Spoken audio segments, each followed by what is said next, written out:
Hey there, friend. Before we begin, if these calm stories help your mind unwind, you are warmly invited to tap like and subscribe, but only if it truly feels comforting. No pressure, no urgency, just a gentle way to keep these quiet nights close, whenever you need them.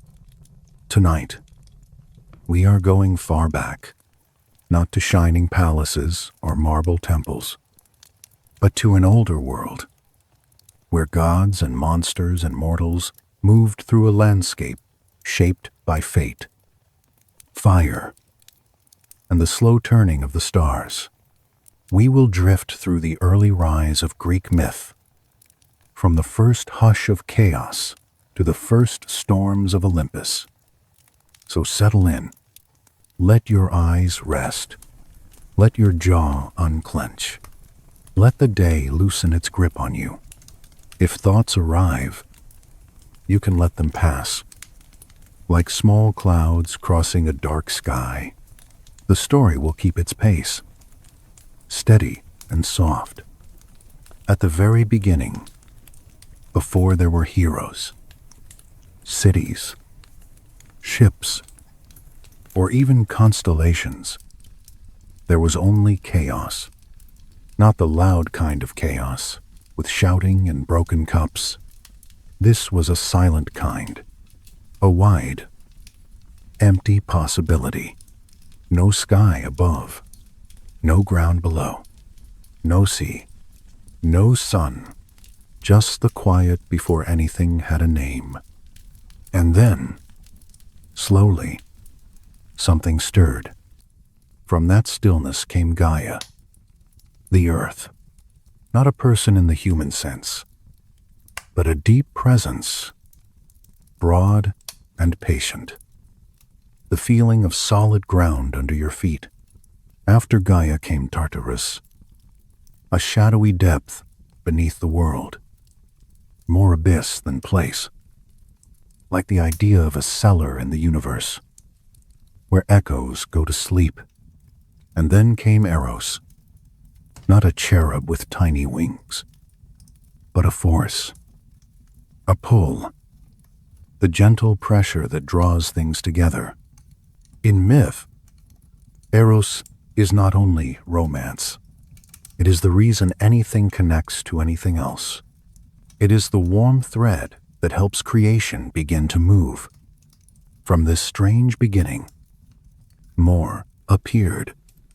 Darkness, called Erebus, and night, called Nyx, and from night came day, Hemera, and the bright upper air, Aether.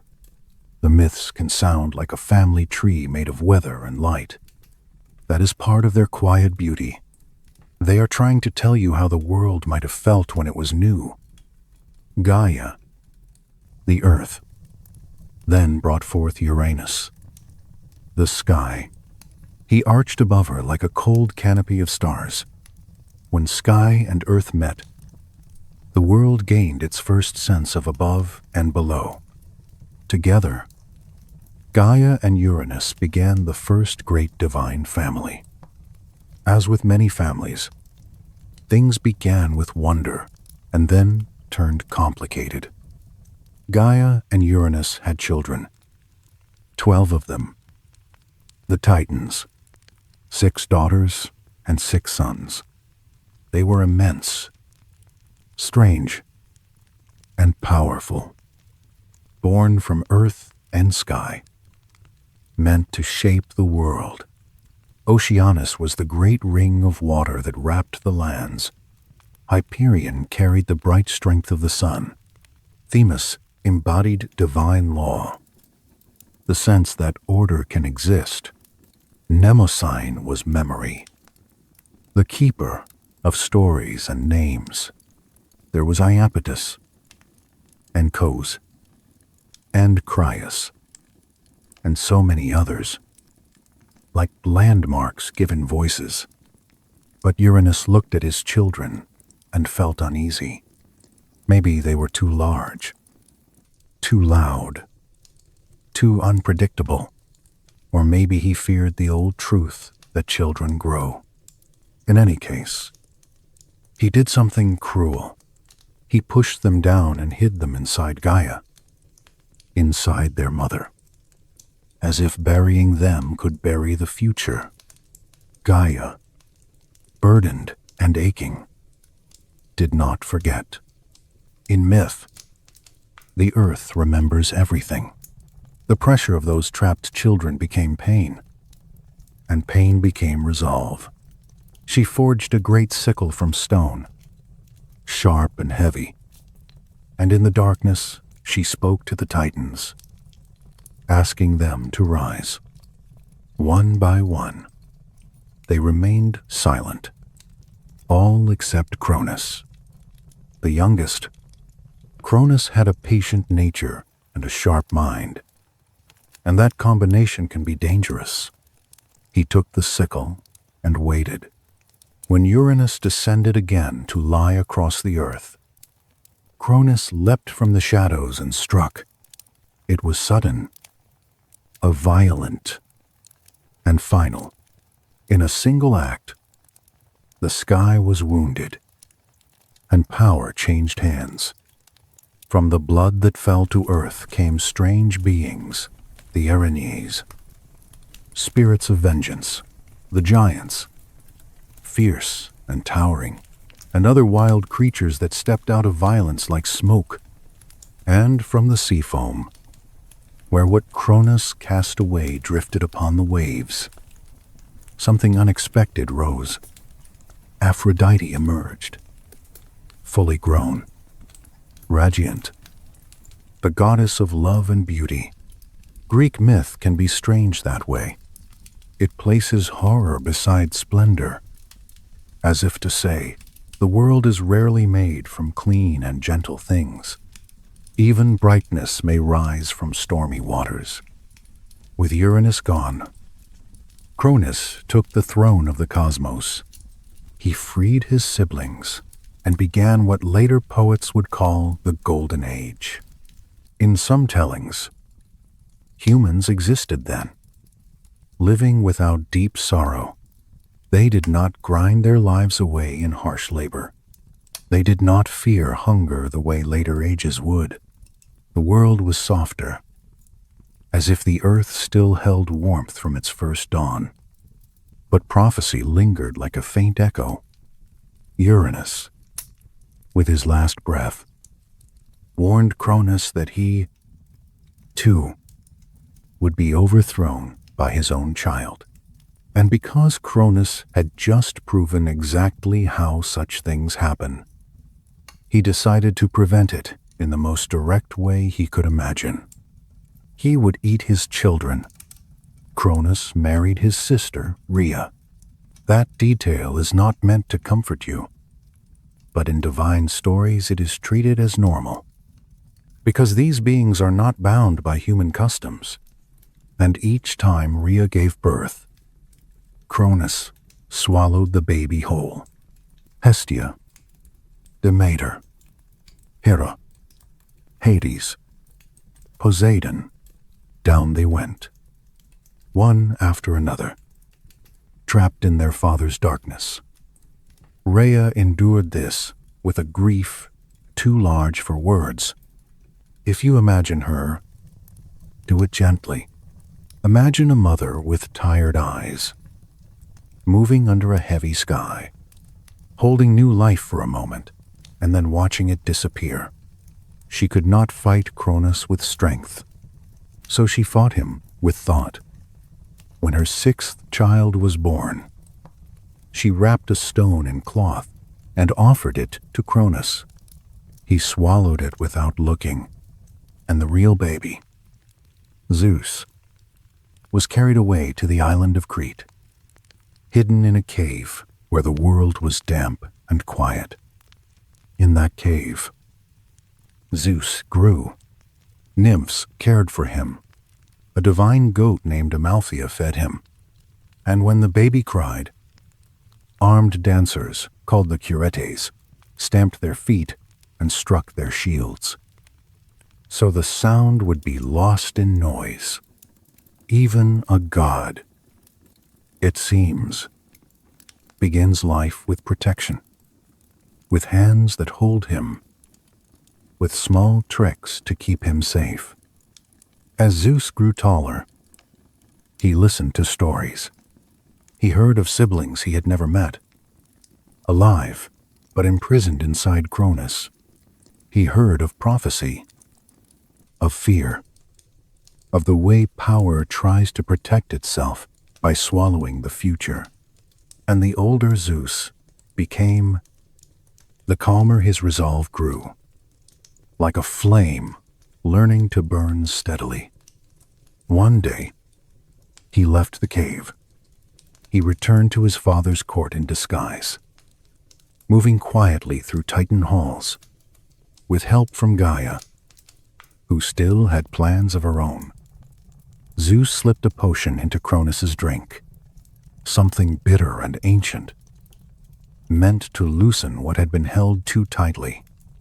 Cronus began to cough, then to gag, then, with a sound that shook the world of myth, he vomited up 5 fully grown gods and goddesses. And also, of course, the stone he had swallowed, reunited at last. The children of Cronus stood together. They were not weak. They had not withered in darkness. They were divine, and they were angry. War was inevitable.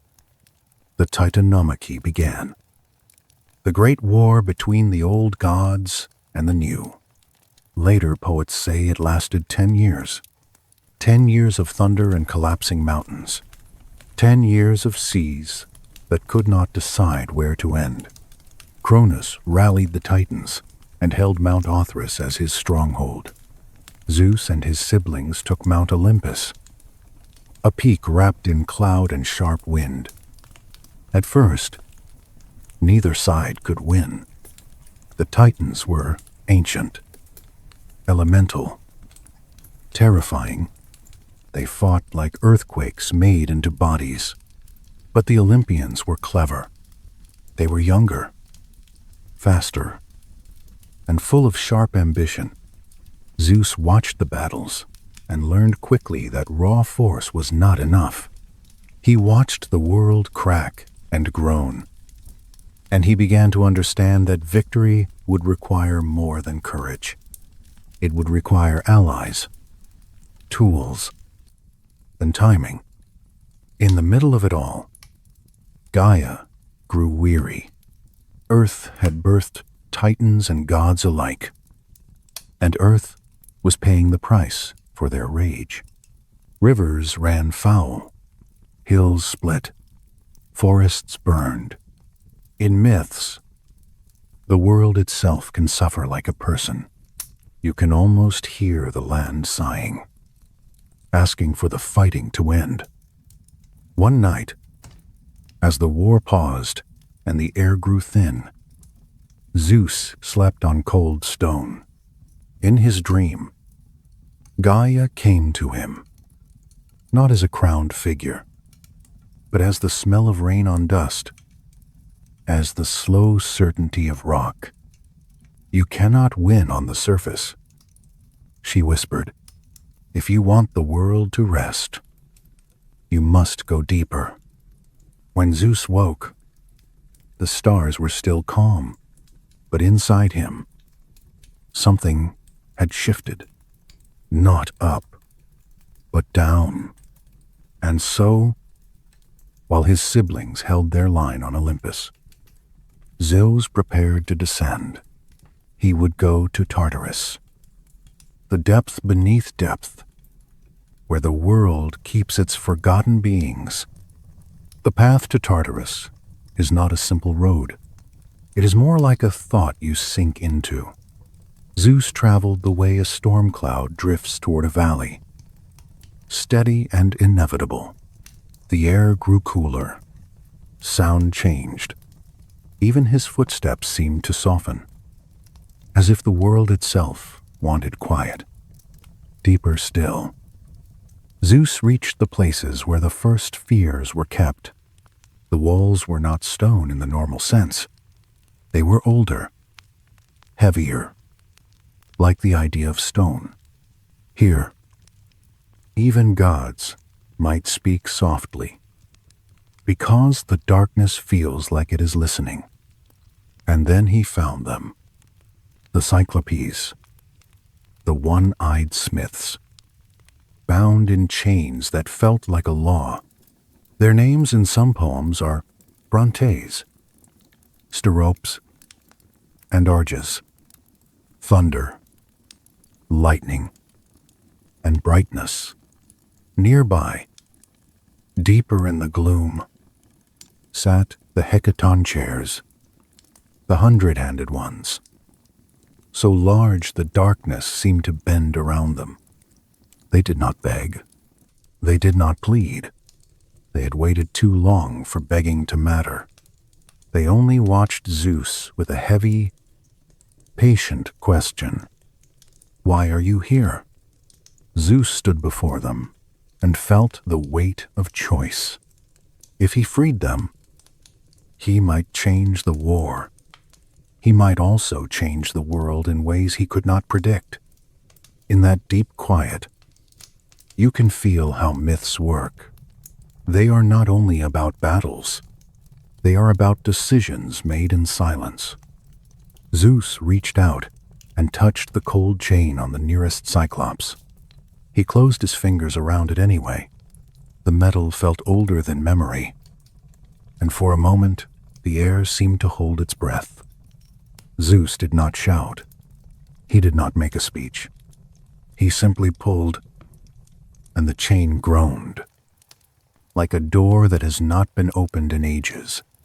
The link resisted, then gave, and a small tremor ran through Tartarus, as if the underworld itself had noticed. The Cyclopes blinked slowly, not with surprise, but with something like cautious hope. The hecaton chairs shifted, a sound like boulders rolling in the dark. Zeus moved from one prison to the next, loosening bonds, breaking locks, lifting heavy restraints that had been meant to last forever. When the last chain fell, the silence changed. It was still quiet, but it was a quiet filled with possibility, like the first moment after a storm passes. When the air smells clean and the world feels new. The freed giants did not cheer. They did not laugh. They simply stood, stretching limbs that had been still for centuries. One of the Cyclopes stepped forward. His single eye reflected the dim light like a deep pool. In that gaze was craft and heat and the patient mind of a maker. In some tellings, the Cyclopes did not offer thanks with words. They offered thanks the way builders do. They began to forge. In the depths, where fire can exist without sunlight, they gathered ancient materials, metal that remembered the earth's first warmth, stone that had slept beneath oceans, sparks that seemed to come from the bones of lightning itself. Zeus watched them work, and though he was a god of the sky, he recognized something steady in their craft. First, they made the thunderbolt for Zeus, not merely a weapon, but a piece of the sky held in the hand, sharp and absolute. Then they made the trident for Poseidon, a tool that could shake the sea down to its bones. And then they made for Hades a helm of darkness, a crown woven from shadow that could hide him from gods and mortals alike. The gifts were simple in shape, but immense in meaning. They were not decorations. They were turning points. Zeus accepted the thunderbolt and felt its weight, not heavy like a rock, but heavy like responsibility. In myth, a weapon is rarely only a weapon. it is also a symbol. It is the moment when power becomes permanent. Zeus thanked the Cyclopes and the 100-handed ones, and he promised them something more than freedom. He promised them a place in the coming world, a role, a purpose, a meaning beyond chains. Then Zeus began the long ascent back toward the light, and as he rose, the air warmed, sound returned. The distant rumble of war grew louder. He climbed and climbed, carrying with him the tools that would end an age. Above, Olympus waited, and the storm of the world leaned toward its next chapter. If your thoughts begin to drift, let them. You do not have to hold every name. Myths were never meant to be homework. They are meant to move through you like warm air through a room at night. Picture the cave on Crete, the mother wrapping a stone in cloth, the mountains facing each other across a trembling world. Picture the underworld where makers worked in silence, shaping thunder into something you can hold. And now, as Zeus steps back toward Olympus with lightning in his grasp, let your breathing slow. Let your shoulders soften. The war will continue, but you can remain calm, safe in your bed, listening to echoes of a very old story. We will return to the battle soon, but gently, like turning a page without making a sound. On Olympus, the others watched for him. Hera stood with her chin lifted, steady as a pillar, her thoughts moving like careful weaving. Demeter listened for the distant heartbeat of the earth, already sensing fields that one day would need peace. Hestia kept a small, steady flame and did not let it flicker, because even during war, a home can be imagined. Poseidon paced near a ledge of cloud, feeling the new trident hum, as if the sea itself were calling his name. And Hades, quieter than the rest, turned the helm of darkness in his hands, learning the cool weight of unseen paths.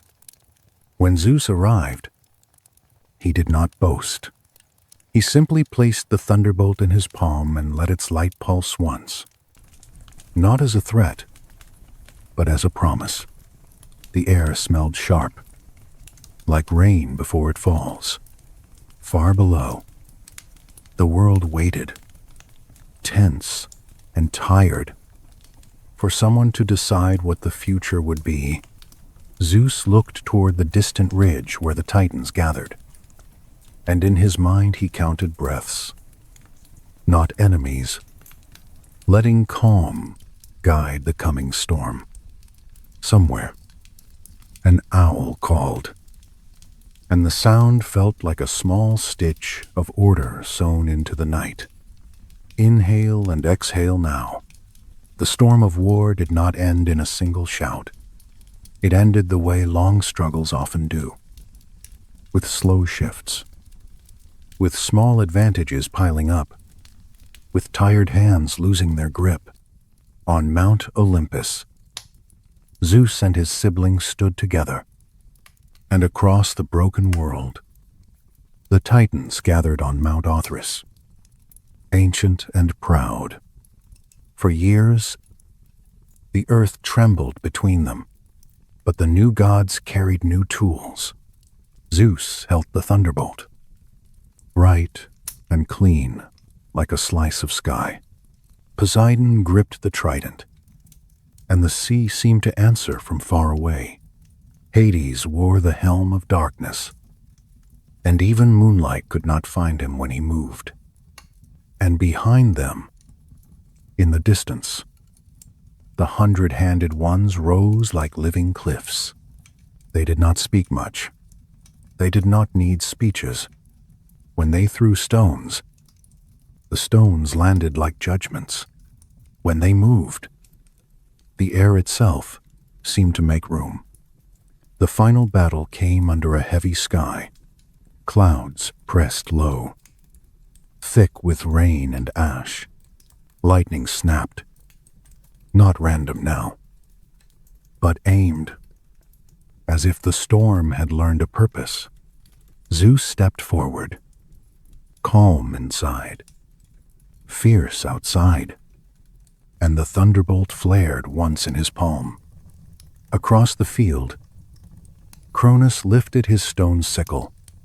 It had cut the sky once. It could cut again. Around him stood titans whose names felt like old mountain ranges, Oceanus like a ring of water, Hyperion, bright with sunfire, and many more, their eyes full of the past. If you feel your mind drifting, that is fine. Let the names blur. Keep only the feeling. Two mountains facing each other. Two ages trying to decide which one will remain. The earth shook when they met. Poseidon struck the ground with his trident, and a wave rose from nowhere. As if the sea had climbed the land, it crashed into the Titan line, cold and heavy, and the world smelled of salt. Hades moved unseen, quiet as a thought, slipping behind shields, breaking courage in small ways. And Zeus raised his arm and sent a bolt that split stone like dry wood. The Titans fought back with raw force. Mountains tore. Trees burned. The air grew hot, then cold, then hot again. At times it felt like the world could not choose a season. But power, once it begins to turn, keeps turning. Cronus met Zeus in the center, sickle against lightning. For a moment, the old king seemed unmovable. His eyes were ancient, his hands steady. He was fear made into a ruler. But Zeus did not rush. He waited for the right breath. He watched. He learned. Then he struck. Not with rage, but with certainty. The thunderbolt landed. Light swallowed the sickle. The sound was not only loud, it was deep, like the world itself, exhaling after holding its breath for too long. Cronus fell, not in a graceful way, not in a noble way, just down, like a tower finally giving in. When their king fell, the Titans began to break. Some tried to flee. Some dropped their weapons. Some stood still, stunned, as if they had forgotten how to imagine a future without Cronus above them. Zeus did not destroy them all. Even in myth, mercy sometimes appears. Though it may be practical mercy, the Titans who fought hardest were bound and cast into Tartarus, sealed behind gates and watched by the 100-handed ones. Atlas, a leader among them, received a special sentence. He was condemned to hold up the sky, not the earth, but the endless heavens, forever. If you picture Atlas, do it gently. Picture a lonely edge of the world, a great figure standing beneath a starry roof, shoulders braced, breath steady. It is a sad image, but also strangely calm, a kind of eternal posture. With victory secured, the new gods turned to the question of rule. War had ended, but the world was still unsettled. Like a bed after restless sleep, Zeus, Poseidon, and Hades stood together and cast lots to divide the realms. Zeus received the sky, the winds, the clouds, the thunder, and the bright vault of stars. Poseidon received the sea, the storms, the deep places, and all the creatures that swim and vanish. Hades received the underworld, a realm of mist and silence where the dead would go, not as punishment, but as a natural end. The earth itself was left to be shared. Perhaps no one truly owns the ground. We only walk on it for a while. Even the gods, for all their power, had to accept that some things belong to no one. Zeus chose Mount Olympus as the seat of the new order. It rose above the clouds, wrapped in cold air and bright dawns. From there, the gods would feast, argue, judge, and sometimes interfere. The age of Titans had ended. The age of Olympians had begun. And yet, if you listen closely, you can feel that the story is still quiet at its center. The world has changed hands, but it is still the same earth beneath your feet, the same sea beyond the shore, the same dark places under the ground. Myth is like that.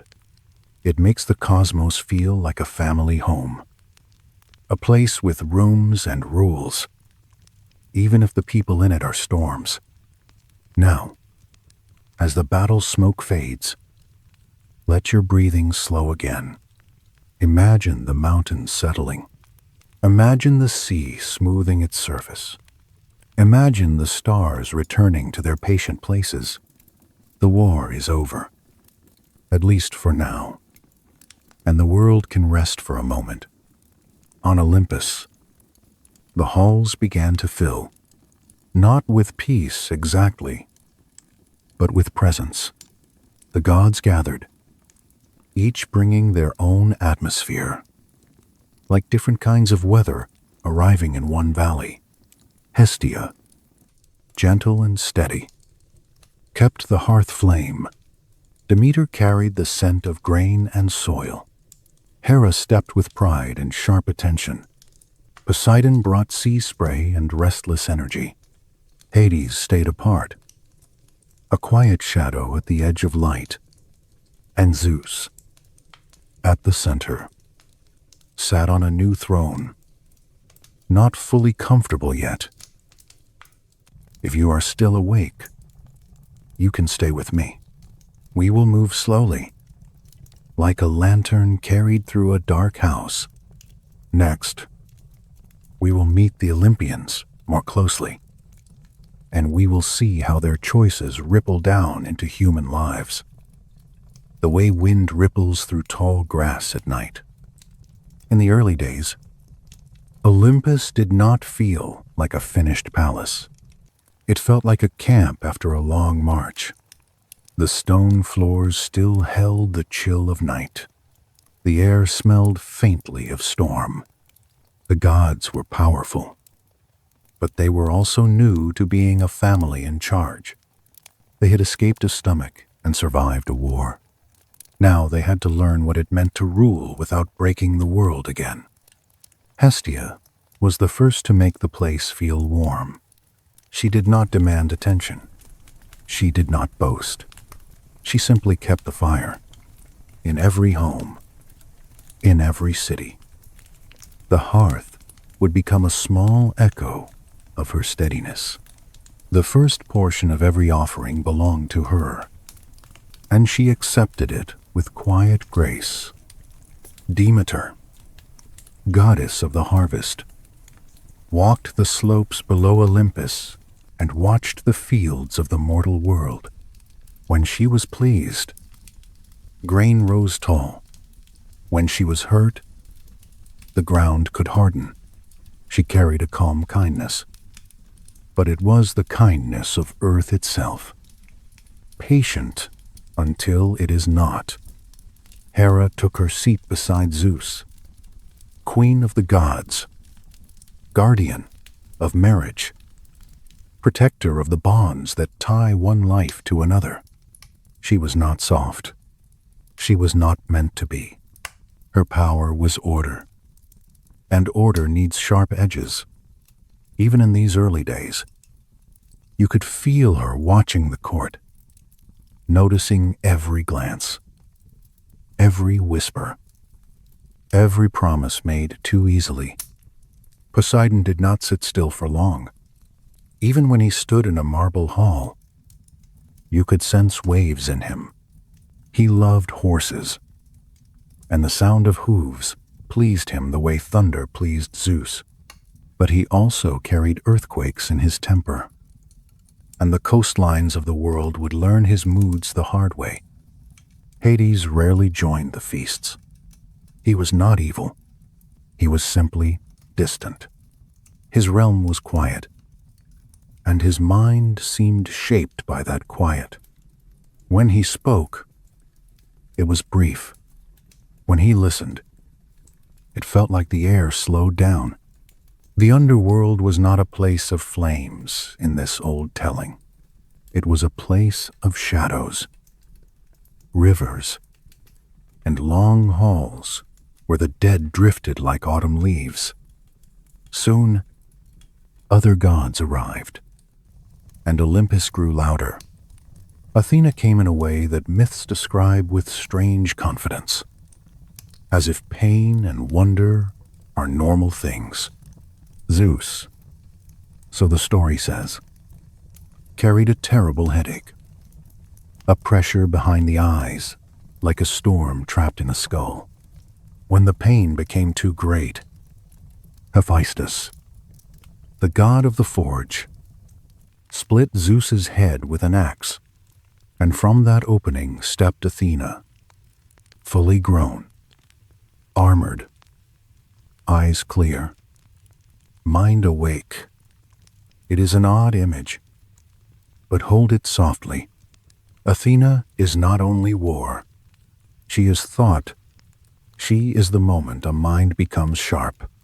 She is the calm plan that turns chaos into a path. She would guide heroes, shape cities, and remind mortals that cleverness can be kinder than brute strength. Apollo and Artemis, the twins of light and wildness, took their places as well. Apollo carried music and prophecy, healing, and the bright power of the sun. His voice could soothe, but his pride could sting. Artemis walked the forests and the moonlit hills. She guarded animals and young girls, and she demanded respect the way a cold river demands care. She was not cruel, but she was absolute. And in myth, absolutes can feel frightening. Ares, god of battle's roar, arrived like a clanging shield. He loved the rush, the shouting, the blood heat of conflict.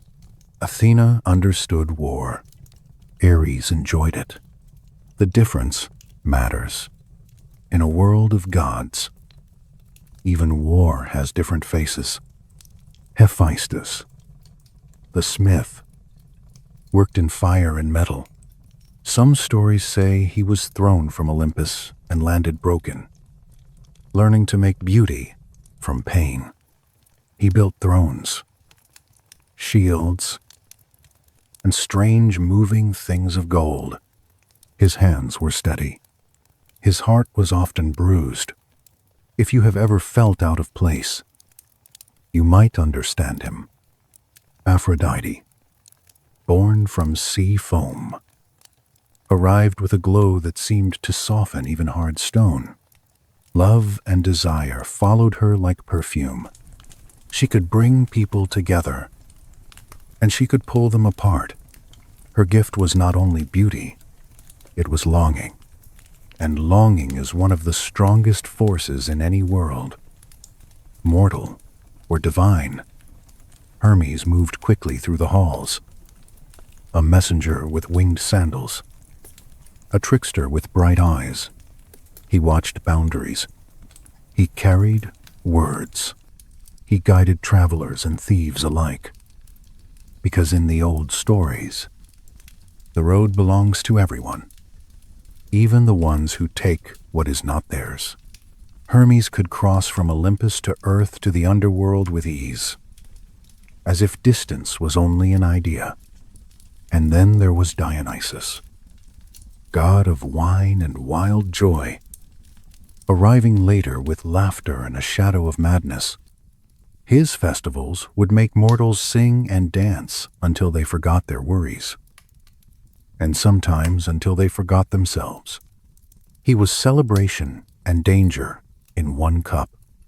These were the Olympians, loud and bright, a family with power over the weather, the seasons, the sea, the dead, the mind, the hunt, the forge, and the heart. They were worshipped in temples and feared in storms. They were not distant stars. They were close, like neighbors who can change the sky if you offend them. And yet, for all their noise, something was missing. The world below Olympus was wide and empty, full of rivers and forests and mountains. But there were no human voices telling stories around fires. The gods had won their throne, but they had no audience. No small lives looking up with wonder. Prometheus, one of the Titans, watched this quiet earth and felt a question stir in him. Prometheus had not fought the war with the same hunger as others. He was different. His name means forethought, the mind that looks ahead. He thought about the future like a person staring at a road disappearing into mist. And he began to imagine beings who could walk the earth, build homes, sing, and remember. So he went down from the heights. He found a riverbank where the mud was soft and the water moved with patient sound. He knelt, and with careful hands, he shaped clay into forms: arms, legs, a spine, fingers that could hold a tool, eyes that could lift toward the sky. He made mouths that could speak and ask and laugh. When the shapes were ready, he breathed into them, not just air, a spark, a small inner fire of mind and feeling, and the clay began to move. Humans opened their eyes. At first, they were fragile, shivering in the night, afraid of cold and darkness. They ate raw food. They huddled in caves. They were not strong like titans or immortal like gods, but they were curious. They learned. They stared at lightning and wondered. They watched the seasons and tried to understand. From Olympus, Zeus looked down and did not feel comfort. He felt suspicion. Humans looked a little too much like the gods. They stood upright. They had hands. They could one day build towers and ask questions that would be inconvenient. Do not give them too much. Zeus warned. Let them stay small. Let them stay grateful. Prometheus nodded on the outside. But inside, he held a different thought. He watched the humans struggle. And his heart. If a titan can be said to have a heart, tightened, they needed warmth. They needed cooking. They needed protection from the long teeth of winter. They needed fire. But fire was divine. It burned in Hestia's hearth and in Hephaestus's forge. Zeus had said no mortal should touch it. The rule was clear. And clear rules, in myth, are often invitations. One night, When the halls of Olympus were quieter, Prometheus moved like a shadow. He took a single coal from the sacred flame and hid it inside a hollow fennel stalk. It glowed softly, like a secret. Then he carried it down to the human world. And when humans saw the fire, their faces lit up, not only with orange light, but with something deeper, hope. The feeling that night could be softened. That cold could be answered. That fear could be held at bay by a circle of warmth. They cooked their food. They stayed alive longer. They gathered around the flames and began to tell stories. In that simple act, sitting close and speaking into the dark, humanity began. But above, Zeus felt the change like a sting. He saw smoke rising. He heard laughter. He sensed the world becoming more alive in a way he had not allowed. And Zeus, when he feels disobeyed, does not forget. Imagine, for a moment, a first human night with fire. The flame is small, but it holds steady. It crackles in a simple pile of sticks. Faces lean close. Eyes reflecting amber light. Outside the circle, wolves and darkness keep their distance. Inside, hands pass warm stones, and someone hums a tune with no words. Above, the stars watch, silent and curious. The smoke rises straight into calm air, a thin gray ribbon. It is as if the earth is sending a message upward. We are awake. If your eyes are heavy, let them be heavy. We will not hurry.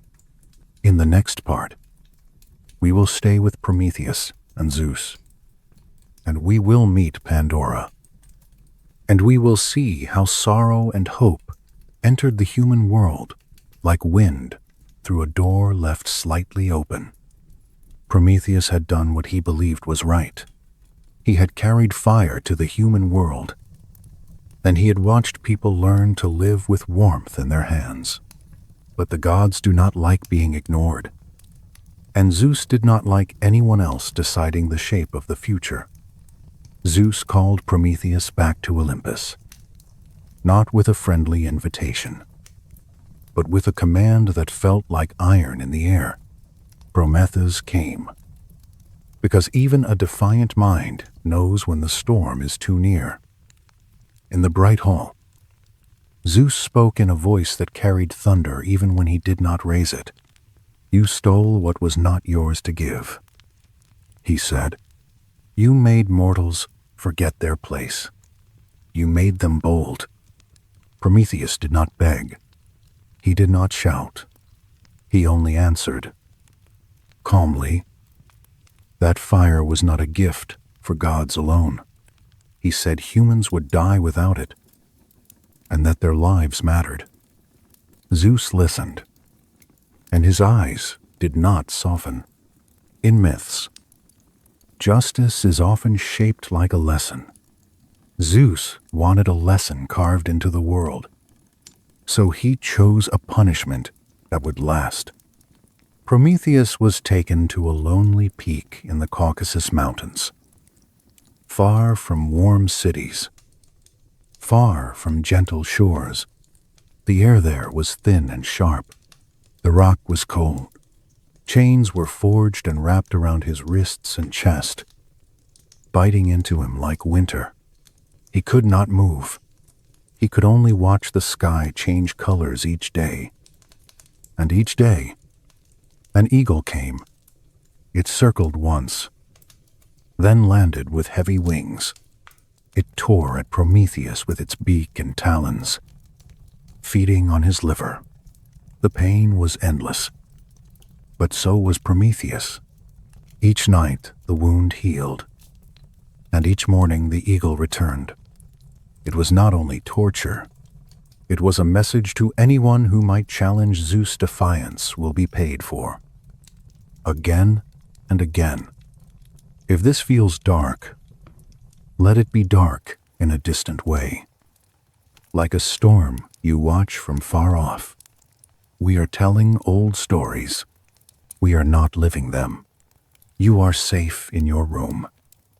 And the mountains of myth are only shadows on a wall. Still, even in this grim scene, Prometheus kept something hidden. Before Zeus punished him, Prometheus had known the future in small pieces. He had seen a danger for Zeus, a prophecy about a child who might one day overthrow him. Just as Zeus had overthrown Cronus, Prometheus knew the name of the woman who could bear that child. Zeus demanded the secret. Prometheus refused. So the chains held not only his body, but also his silence, and Zeus, who could not bear an unanswered threat, looked for another way to balance the scales. If Prometheus had given humans fire, Zeus would give them a different gift, one that looked beautiful, but carried trouble inside. He asked Hephaestus to shape a figure from clay, as Prometheus had done. But with divine skill, Hephaestus worked at his forge, hammering and smoothing, adding detail to the face, the curve of hands, the line of a smile. Athena taught the figure to weave and to think with sharp grace. Aphrodite brushed her with charm that could pull hearts like tide pulls seaweed. Hermes gave her quick words and a mind that could turn, sometimes honest, sometimes not. And when she was finished, the gods called her Pandora, the all-gifted. Zeus presented Pandora to Epimetheus, Prometheus's brother. Epimetheus means afterthought, the mind that understands too late. Prometheus had warned him, never accept gifts from Zeus. But Epimetheus looked at Pandora, and his caution melted like snow under sun. He welcomed her. Along with Pandora came a sealed jar, or in some tellings, a box. It was heavy and plain, with a lid that fit too tightly. Zeus told Pandora she must never open it. In myths, a rule like that is a seed. Curiosity is water. Time is sunlight. The seed will grow. Pandora lived among humans and watched them. She saw them laugh around fires. She saw them build small homes. She saw them dream. And always the jar sat nearby, silent and tempting, like a closed door in a quiet hallway. At last, one day, she lifted the lid. The jar did not hold gold. It did not hold food. It held living things, invisible at first, then suddenly present. Out flew sickness, and grief, and jealousy, and hunger, and harsh old age. Out flew lies that split friendships, and fears that crawl in the dark. They did not drift gently. They rushed, like a flock of birds startled from a tree, filling the world with sharp wings. Pandora gasped and slammed the lid back down, but it was too late.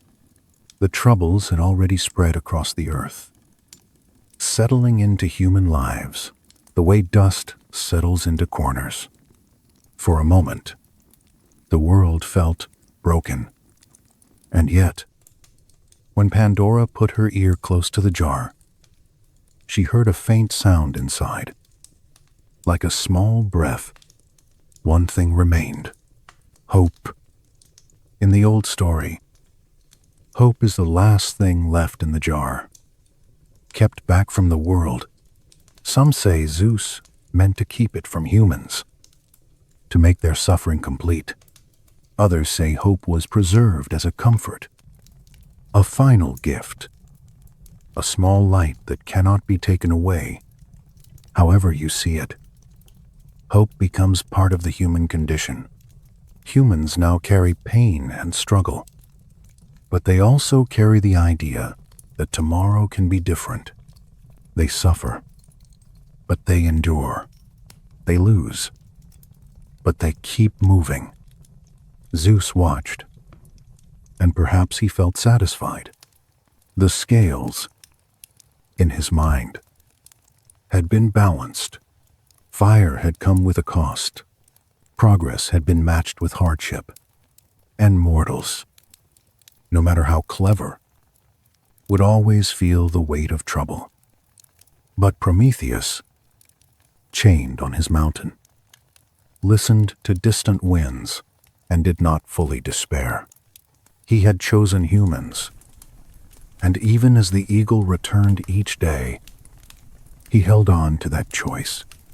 In some versions of the myth, his endurance becomes its own kind of victory, a proof that a mind can stay true even when a body cannot move. As years passed, humans learned to live with the new burdens.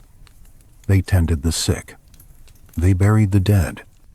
They learned to share food when hunger came. They created laws. Not perfect, but trying. They made songs, not to erase sorrow, but to hold it. This is one reason these myths last. They do not pretend life is easy. They admit that the world is full of sharp edges, and then they show that people can still gather around fire and speak into the night. If your breathing is slow, keep it slow.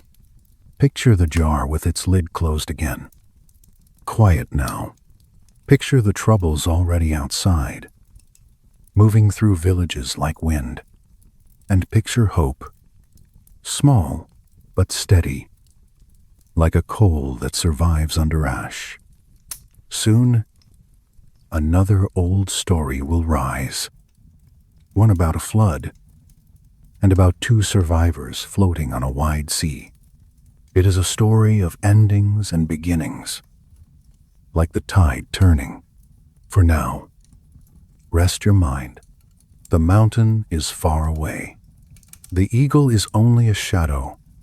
The fire is warm. Before the chains, before the eagle. There was another moment between Prometheus and Zeus, a quiet argument disguised as a feast. The gods and the early humans met at a place called Mythology to decide how sacrifices would work. Humans wanted the gods' favor. The gods wanted honor. Prometheus, always thinking ahead, wanted humans to have a fair deal, because food matters more to mortals than praise. So he took a large ox and divided it into two piles.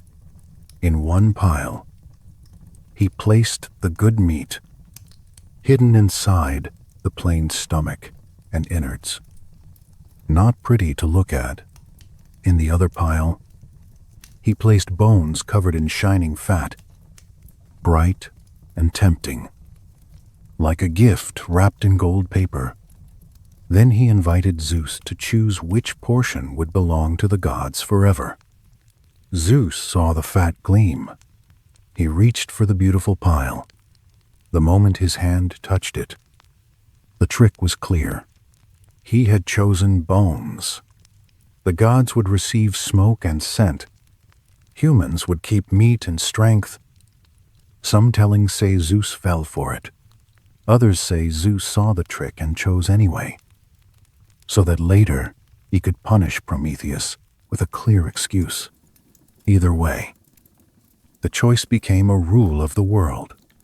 On altars, humans burned bones and fat for the gods and kept the nourishing parts for themselves.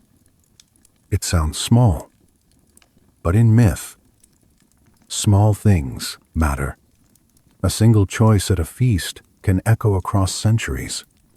The anger Zeus felt from that moment did not disappear.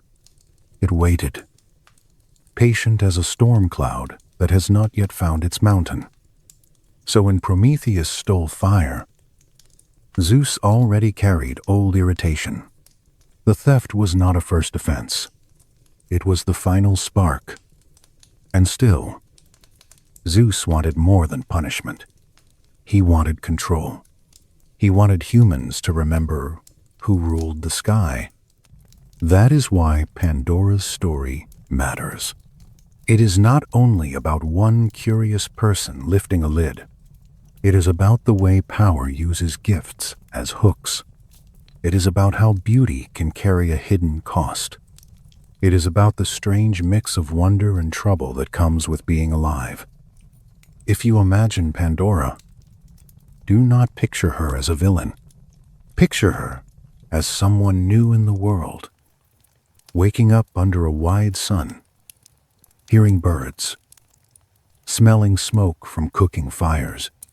She is not born from a mother. She is formed by hands. She is created with purpose.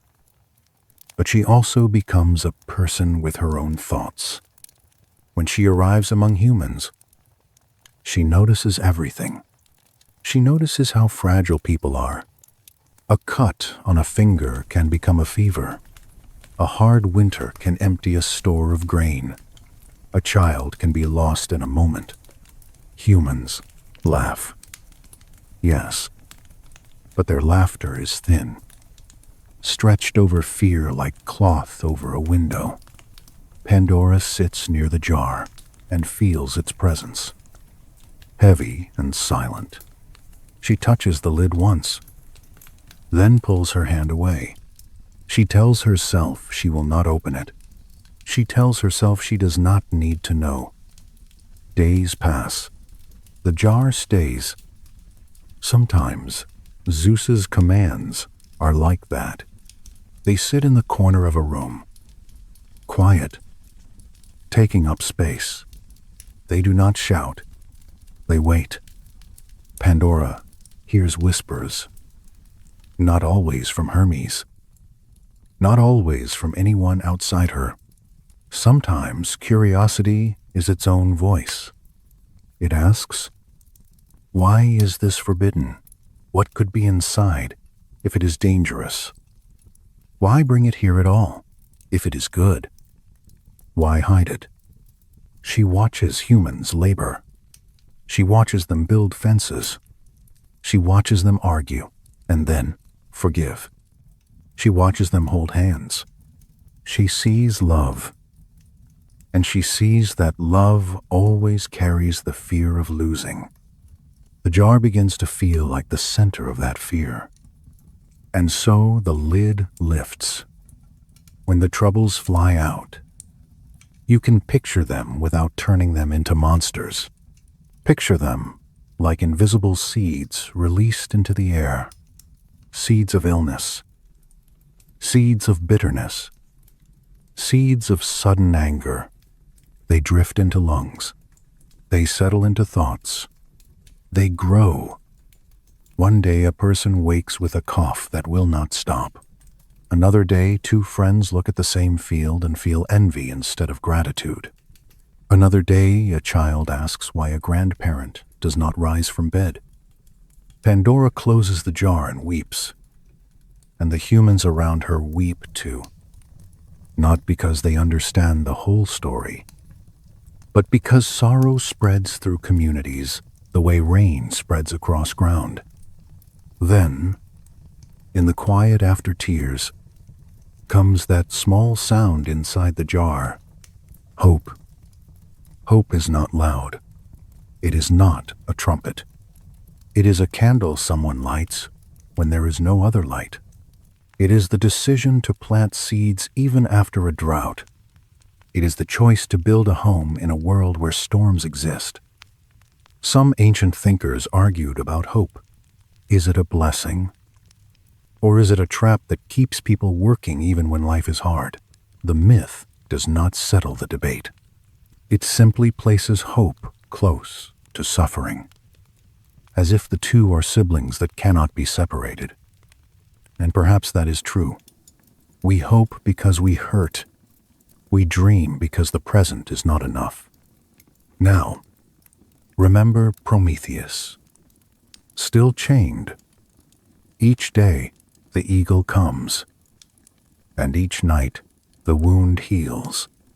Pain repeats, and yet so does the body.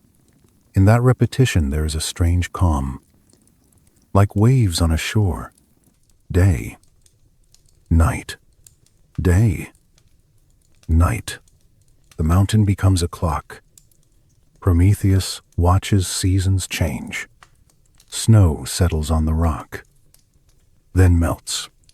Small plants push between stones, then wither. The sky turns bright, then gray.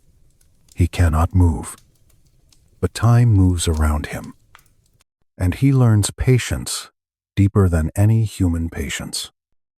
And in his mind, he holds the secret Zeus wants. Zeus begins to worry about the prophecy. He hears rumors in the way gods do, through oracles, through dreams, through sudden unease. He learns of a sea nymph named Thetis, beautiful and powerful, and he learns that her son could be greater than his father. That is the danger. A son greater than the father. It is the pattern Zeus knows too well. It is the pattern he fears. Zeus wants Thetis, but he also wants his throne. So he asks again for Prometheus's knowledge. Prometheus does not answer. Not yet. The chains hold, and so does his silence. In time, Zeus chooses a safer path. He arranges for Thetis to marry a mortal. Peleus, a mortal husband, cannot be overthrown by his child in the same cosmic way. The child will be great. Yes, but not a threat to Olympus. From that marriage will come Achilles, swift and bright. But that story belongs to another night, another slow walk through myth. For now, stay with the softer thread. Even Zeus, in his hard justice, is shaped by fear. Even a king of gods does not feel fully safe. That is part of what these tales whisper to us. Power does not erase worry. Sometimes it makes worry larger. Humans, meanwhile, keep learning. With fire, they harden clay into pots. With pots, they store grain. With stored grain, they survive winters. With survival, they have time. And with time, they make art. They paint on cave walls. They carve small figures. They sing to babies. They bury their dead with care. And they tell stories about why the world is the way it is. They look at illness and say, it came from a jar. They look at hope and say, it stayed behind. They look at lightning and say, a king in the sky throws bolts. They look at the steady hearth and say, a gentle goddess lives there. Stories become a second fire, a warmth for the mind. If you are still awake, let the world of gods and titans soften into background. Imagine the human world in this early time. No great cities yet. Only small settlements. Smoke rising. Dogs barking. Children chasing each other in dust. Someone stirring a pot. Someone shaping a tool. Someone humming. Above them, Olympus glows faintly in imagination. And beyond that, the stars. Picture the mountain again. Far away, under a thin moon. The chained titan breathes, slow and even. The eagle is gone for the night. Wind moves over stone and makes a low, steady sound, like the sea heard from a distance. Somewhere below, a village fire still burns, and the smoke drifts upward in peace. That small ribbon of smoke is his answer, quiet and unbroken. In the next part, the tone will shift again. Zeus, displeased with humans in another way, will send a flood across the earth. It sounds frightening, but we will move through it slowly, like floating on calm water, with a story that ends in renewal. For now, keep hope where the myth keeps it, close to you, quiet and steady, like a coal beneath ash. After fire and after sorrow, the human world did not become quiet. It became busy. People multiplied. They built villages, then towns. They fought over fields. They forgot to thank the gods when the harvest came. They mocked strangers. They broke promises. Some of them, in the old telling, became cruel, as if trouble released from Pandora's jar had found a home. Zeus watched from Olympus and felt his anger rise again. The king of gods could accept that humans were weak, but he did not like it when they were arrogant. In one story, he decided to visit the earth in disguise, walking among mortals to see what they had become. He came to a house and asked for food and shelter. As any traveler might, the family laughed at him. They spoke of killing him for sport. They offered him a meal that was meant to insult the gods themselves. The details change in different tellings, but the feeling is the same. Hospitality had died, and with it, a basic kind of human kindness. Zeus revealed himself, and lightning ended the mockery. Then he returned to Olympus with a hard decision forming inside him. If humans would not learn, he would wash the world clean. He could have used fire again, but fire would burn forests and mountains and leave only ash. Water, he thought, could reset the earth more gently. Water could cover cruelty without scorching the ground. So Zeus called the clouds. He asked the north wind to stop. He asked the south wind to blow heavy rain. He sent storms from every direction, and he loosened the rivers so they swelled beyond their banks. The sea rose. Streams became torrents. Valleys turned into lakes. The sound of rain filled the world, steady and endless, like a drum that does not tire. People ran. They climbed hills. They clung to trees. They shouted for help, but the water kept rising, calm in its power, not angry like fire, just thorough. If this feels unsettling, let yourself float above it. Imagine the water from far away. Like looking at a map, the earth becomes blue. Shapes of land disappear. Noise fade. There is only rain and wide, moving surface. Not everyone died. In the old story, 2 people survived, not because they were stronger, but because they were better. Deucalion was a man with a careful heart. He was the son of Prometheus in some tellings, carrying a little of that forethought. Pyrrha was his wife, thoughtful and steady. When Zeus decided on the flood, Prometheus warned his son. He told Deucalion to build a chest, a simple boat, closed like a box. strong enough to float. So Deucalion and Pyrrha gathered wood. They sealed the seams with pitch. They placed food inside, and water, and simple tools. Then, when the rain began, they climbed in and pulled the lid down. For 9 days and 9 nights, the chest floated. Imagine that float. No oars, no direction, only waves lifting and lowering. Lifting and lowering. Inside the chest, the air smells of wood and damp.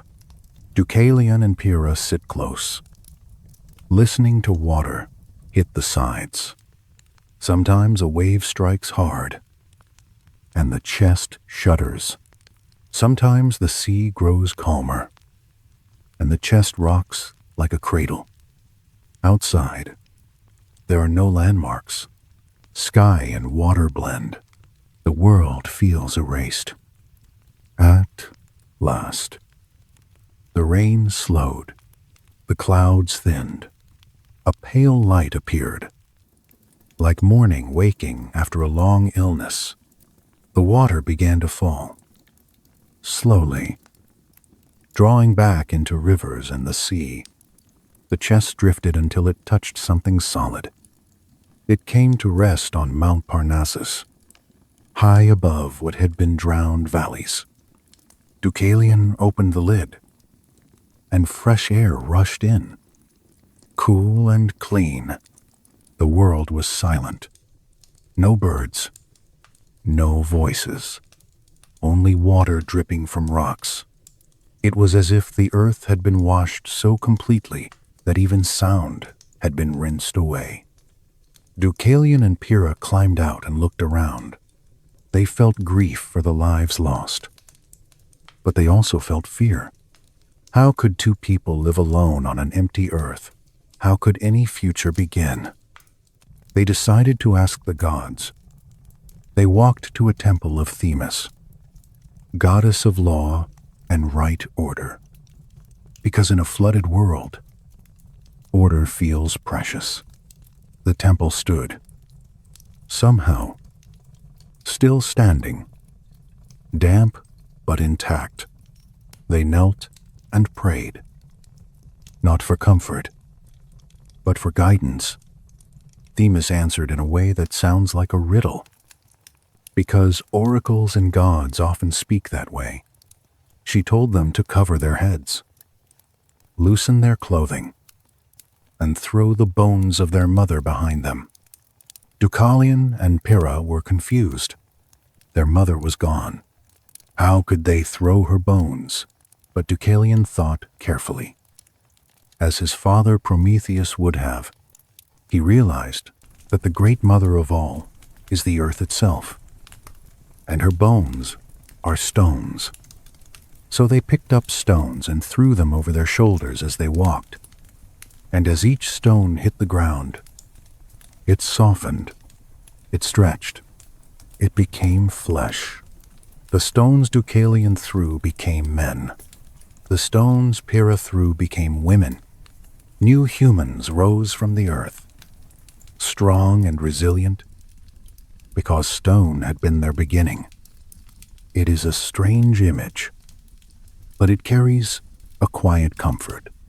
Even after a disaster, the earth can make life again. Even after the world feels empty, footsteps can return. Soon, voices filled the valleys again. Fires returned. Fields were planted. Children were born. The human story began again. Not perfect, but moving forward. Some poets said the new humans were tougher than the old ones. They had been born from rock. They could endure. If you like, you can imagine the first morning after the flood. Sunlight touching wet grass. Mist rising from low ground. A single bird calling. Testing the air. Deucalion and Pyrrha standing together. Tired but alive. watching new people appear like figures emerging from fog. The gods, for their part, returned to their patterns. Zeus sat back in his high place, feeling that justice had been done. Poseidon calmed the sea. The rivers found their beds again. And yet, the flood story leaves a question behind. Like a stone you keep in your pocket. What makes a world worth saving? Is it obedience? Is it kindness? Is it the simple fact that life wants to continue? The myth does not answer with one clear voice. It lets you feel the water, and then it lets you feel the dry land under your feet again. In the next part, we will step away from global floods and return to individual lives. We will follow a young hero named Perseus, who carries a sword and a mirror-like shield, and who faces a monster that can turn living beings into stone. For now, let your mind rest on Mount Parnassus, high and quiet, with clean air and soft light. In some versions of the tale, Zeus's visit in disguise happens at the house of Lycaon, a king who had forgotten what it means to be human in the kind way. Lycaon wanted to test the stranger.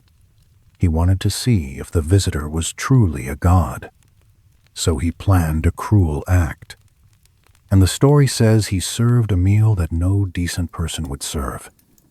Zeus did not need to taste much. He understood. And his anger was not only for himself. It was for the way power had made humans proud and careless. Hospitality, in Greek culture, was sacred. A guest could be a god. A guest could be a life. To reject a guest was to reject the bridge between strangers. Zeus rose, and the house shattered under lightning. Lycaon was changed into a wolf, not as a random curse, but as a mirror. A person who acts like a predator becomes one. Then Zeus looked out over the earth and felt that the disease was widespread. He spoke to the other gods, and they were uneasy. Even Hera, who often held grudges, did not cheer for destruction. Demeter worried for fields. Poseidon worried for coastlines. Hestia worried for homes. But Zeus chose the flood. When the storm began, it did not look dramatic at first. It began with clouds that refused to move on. The sky stayed gray. The air stayed heavy. Rain came in thin lines, then thicker, then constant. Paths turned to mud. Streams grew loud. People tried to laugh it off, then stopped laughing. Soon the rivers were wider than the memory of any elder. Water climbed stone steps. It reached the thresholds of homes. It took bowls and baskets and floated them away like toys. It carried away fences. It pressed against walls until the walls sighed and fell. Animals fled too. Deer leaped for higher ground. Birds flew until their wings tired. Dogs howled. Sheep crowded together. Even the wild boars looked frightened. Because water is the one element that can make even a forest feel like it has no shelter. As the sea rose, islands vanished. Harbors disappeared. Boats broke from their ropes and spun. The world became a single moving surface, and the line between river and ocean blurred. At times, lightning flashed, and for an instant, you could see roofs and treetops sticking out like little dark points, like the last thoughts of a world being erased. Deucalion and Pyrrha heard all of this from inside their chest, but not clearly. Sound changes when you are inside wood and pitch. The storm outside becomes a deep roar, like a giant breath. The rain on the lid becomes a rapid tapping, like fingers that never stop. They spoke quietly to each other. They counted the days by the change in their own hunger and thirst. They shared food in small pieces. They saved water carefully. They tried to sleep, but sleep was shallow, because the chest moved like a restless animal. Sometimes the chest rose high on a wave, and Pyrrha felt her stomach float. Sometimes it dropped, and she held her breath. Deucalion put his hand on the wood and tried to feel if the storm was easing. But the wood only felt cold and damp. To pass the time, Deucalion told stories. Because stories are what humans do when they cannot control the world. He told Pyrrha about his father Prometheus, about fire, about hope. He told her about the old days, about how the Titans had fallen. He spoke softly, so his words would not be lost to the water. Pyrrha listened and answered with her own memories. She spoke of gardens. She spoke of the smell of bread. She spoke of children she had seen in the village, their faces bright in sunlight. Her voice shook sometimes, but she kept speaking, because speaking keeps the mind from sinking. They prayed too, not with certainty, but with need. They asked Zeus to remember mercy. They asked Poseidon to calm his domain. They asked Hestia to keep some hearths alive somewhere. They asked Demeter to let seeds survive under the wet soil. Then, at some point, the sound changed. The rain softened. It became intermittent. The roar of the flood became more like a steady wash. Deucalion placed his ear to the lid and heard, faintly, a new sound. A dripping, as if the sky was finally tiring. When they finally reached Mount Parnassus, the chest scraped rock with a harsh sound. That sound was comforting. It meant the world had edges again. They climbed out slowly, legs stiff, eyes squinting at light. The air smelled of stone and clean water. Their hair was damp. Their clothes clung. They looked out and saw an ocean where fields had been. At first, grief came like a wave inside them. Everything familiar was gone. They would never see those streets again. They would never hear those voices again. And yet they were alive. And being alive is a kind of responsibility. So they walked, and they found Themis's temple. The temple, in some tellings, was not a grand building at this time. It was simple, a place where people had once come with questions. Now it stood as a reminder that law and order can remain even when water has covered everything else. The riddle of the bones was strange, but it was also kind. It did not demand blood. It did not demand sacrifice. It demanded thought. Themis did not say, "Make new people from violence." She said, "Look at your mother, the earth, and work with what she offers." So they threw stones, and the stones became people. Notice how the myth turns the image of stone around. Earlier, the Titans had thrown stones in war. Now stones are thrown in peace, and life rises instead of destruction. It is a quiet reversal. As the new humans stood up, blinking like newborns, they did not shout. They did not celebrate loudly. They simply looked around and began to understand that they existed. Then they began to move, and movement became work, and work became survival. This new generation carried a memory, even if not literal, of being shaped from rock. They were said to be less soft. They endured. Later poets, looking back on human history, spoke of ages of humanity, as if time itself had different metals. They imagined a golden age when people lived without toil, when the earth gave fruit freely, and no one needed to lock a door.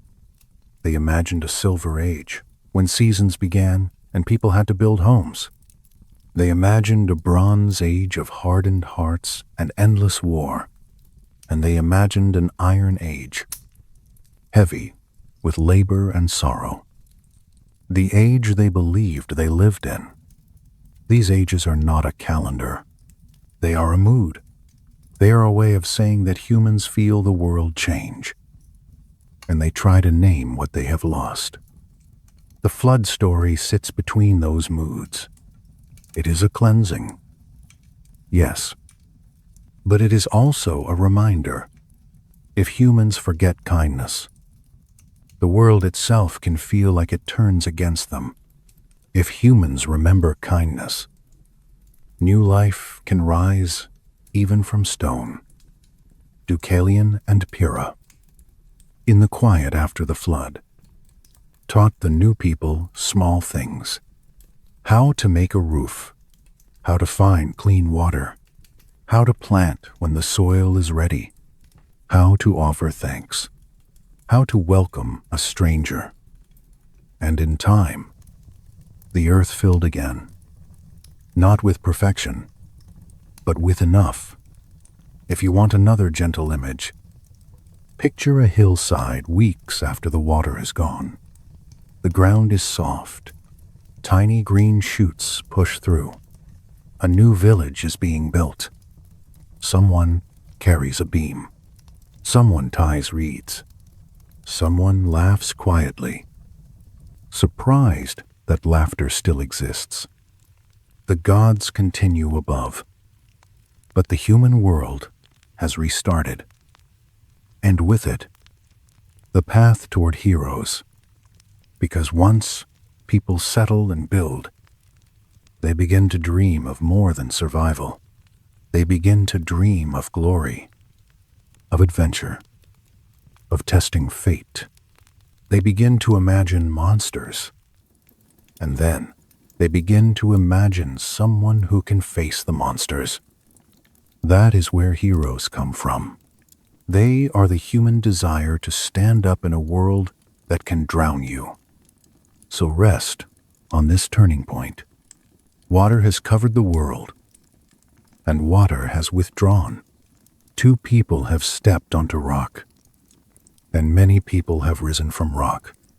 The earth is wet and new. Listen to a last drip falling from a leaf. It lands in a puddle and makes a small circle that spreads, then fades. The world is quiet enough to hear it. The silence feels like rest. In the next part, we will follow Perseus, who is born into danger, who travels with divine gifts, and who must face a creature whose gaze freezes life into stone. Just as stones once became life, the circle will feel complete, and your mind can drift with it. The world after the flood fills with new families, new towns, and new fears. People look into forests and imagine eyes watching. They look into caves and think of teeth. They hear storms and remember that gods can change everything. In that kind of world, the idea of a hero feels like a warm blanket. Someone, you hope, can stand between you and the dark. Perseus begins as a child of danger.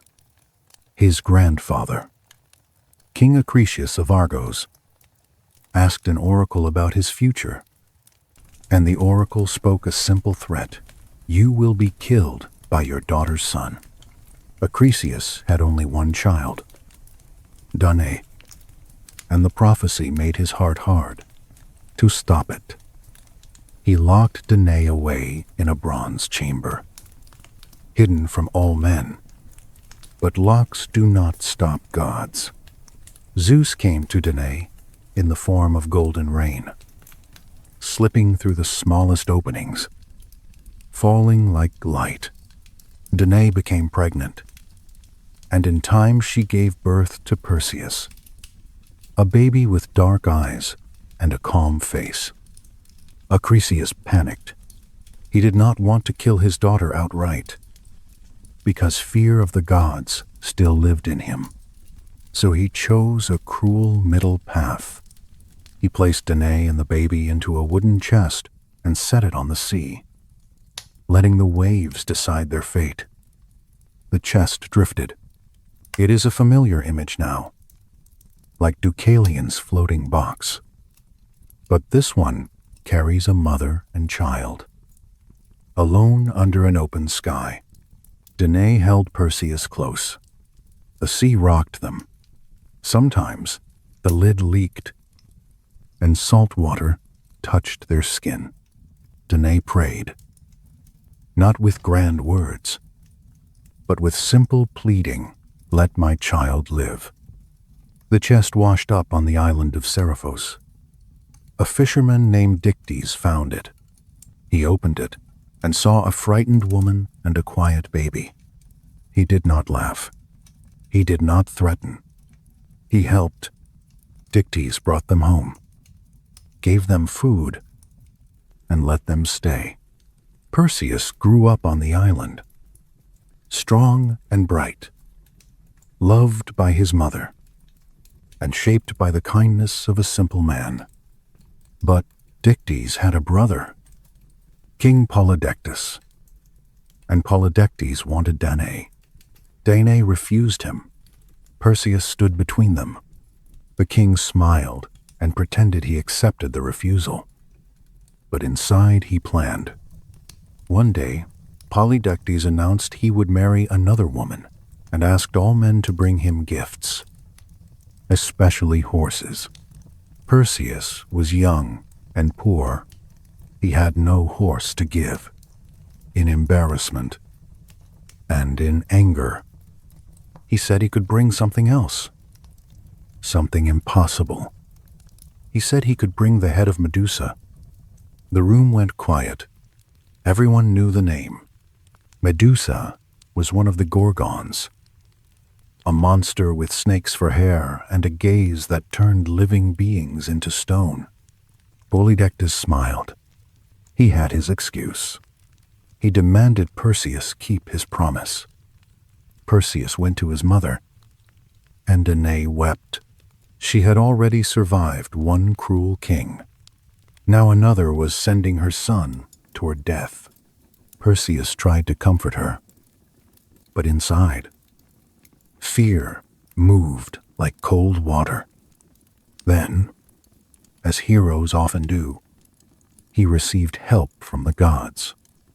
Athena, who loved clever courage, appeared to him with calm eyes. Hermes, quick and light, came too. They told Perseus he would not face Medusa with brute strength. He would face her with skill. First, they said, he must find the way to the Gorgons. Perseus traveled far, across hills and valleys, to the edge of known lands. There he found the Graii, 3 ancient sisters who shared one eye and one tooth between them. They were old as rumor, and their voices sounded like dry leaves. Perseus watched them pass the single eye from hand to hand. When the eye was in the air between them, he snatched it. The sisters shrieked, blind and helpless. Perseus did not hurt them. He only demanded directions. "Tell me where the nymphs live," he said. "The nymphs who guard the tools I need." The Gaia, furious but defeated, told him. Perseus returned the eye, and he continued on. The nymphs met him in a quiet place where water ran over smooth stones. They did not look like warriors. They looked like the gentle parts of nature given faces. Yet they carried divine gifts. They gave Perseus winged sandals, so he could fly above danger. They gave him a cabesus, a special bag that could hold Medusa's head safely, and they gave him the helm of Hades, the cap of invisibility, so he could vanish like a shadow. Hermes also offered him a curved sword, sharp and bright. Athena gave him a polished shield, smooth as a mirror. With these gifts, Perseus moved toward the lair of the Gorgons. The Gorgons lived in a place where light felt wrong, as if the sun did not like it. Stone figures stood scattered outside, people frozen mid-step, mid-prayer, mid-scream. Their faces were filled with the last instant of fear. Perseus did not look at them too closely. He kept his eyes on the ground and on the reflection in his shield. Inside the dark cave, the Gorgons slept. 2 of them were immortal. One was mortal Medusa. Perseus hovered, breathing shallowly. He could hear the soft hiss of snakes. Even in sleep, he could hear the slow breath of a monster. He raised his shield and looked only into its mirror surface. In the reflection, he saw Medusa's face, strange and terrible, yet also, in some versions, almost sad. Then he struck. With one clean motion, he cut off her head.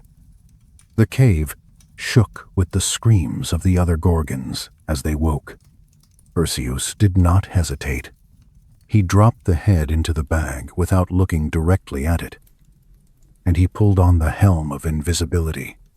The immortal sisters lunged, claws scraping stone, but they could not find him. He rose with his winged sandals and fled into the night. As he flew, another wonder happened.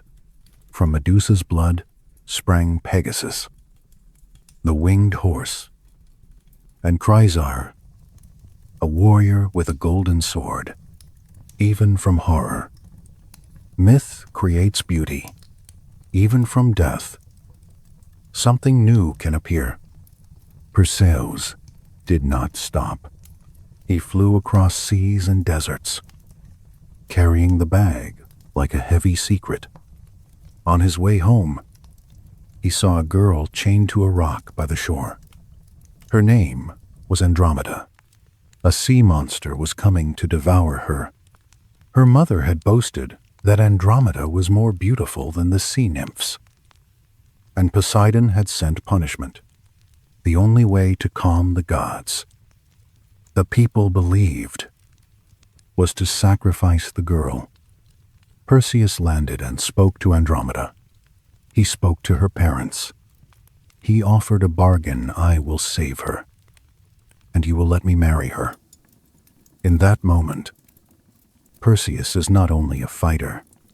He is a person making choices in a harsh world, trying to shape a future. The sea monster rose, huge and dark, a moving hill of wet scales. The air smelled of salt and fear. Perseus flew above it and stabbed with his sword, striking again and again. The monster thrashed, and waves crashed against the rock. Finally, when the beast still would not fall, Perseus took Medusa's head from the bag and held it toward the monster, careful not to meet the gaze himself. The monster stiffened. Its wet skin became stone. It crashed into the surf as a statue, and the sea moved around it as if nothing had happened.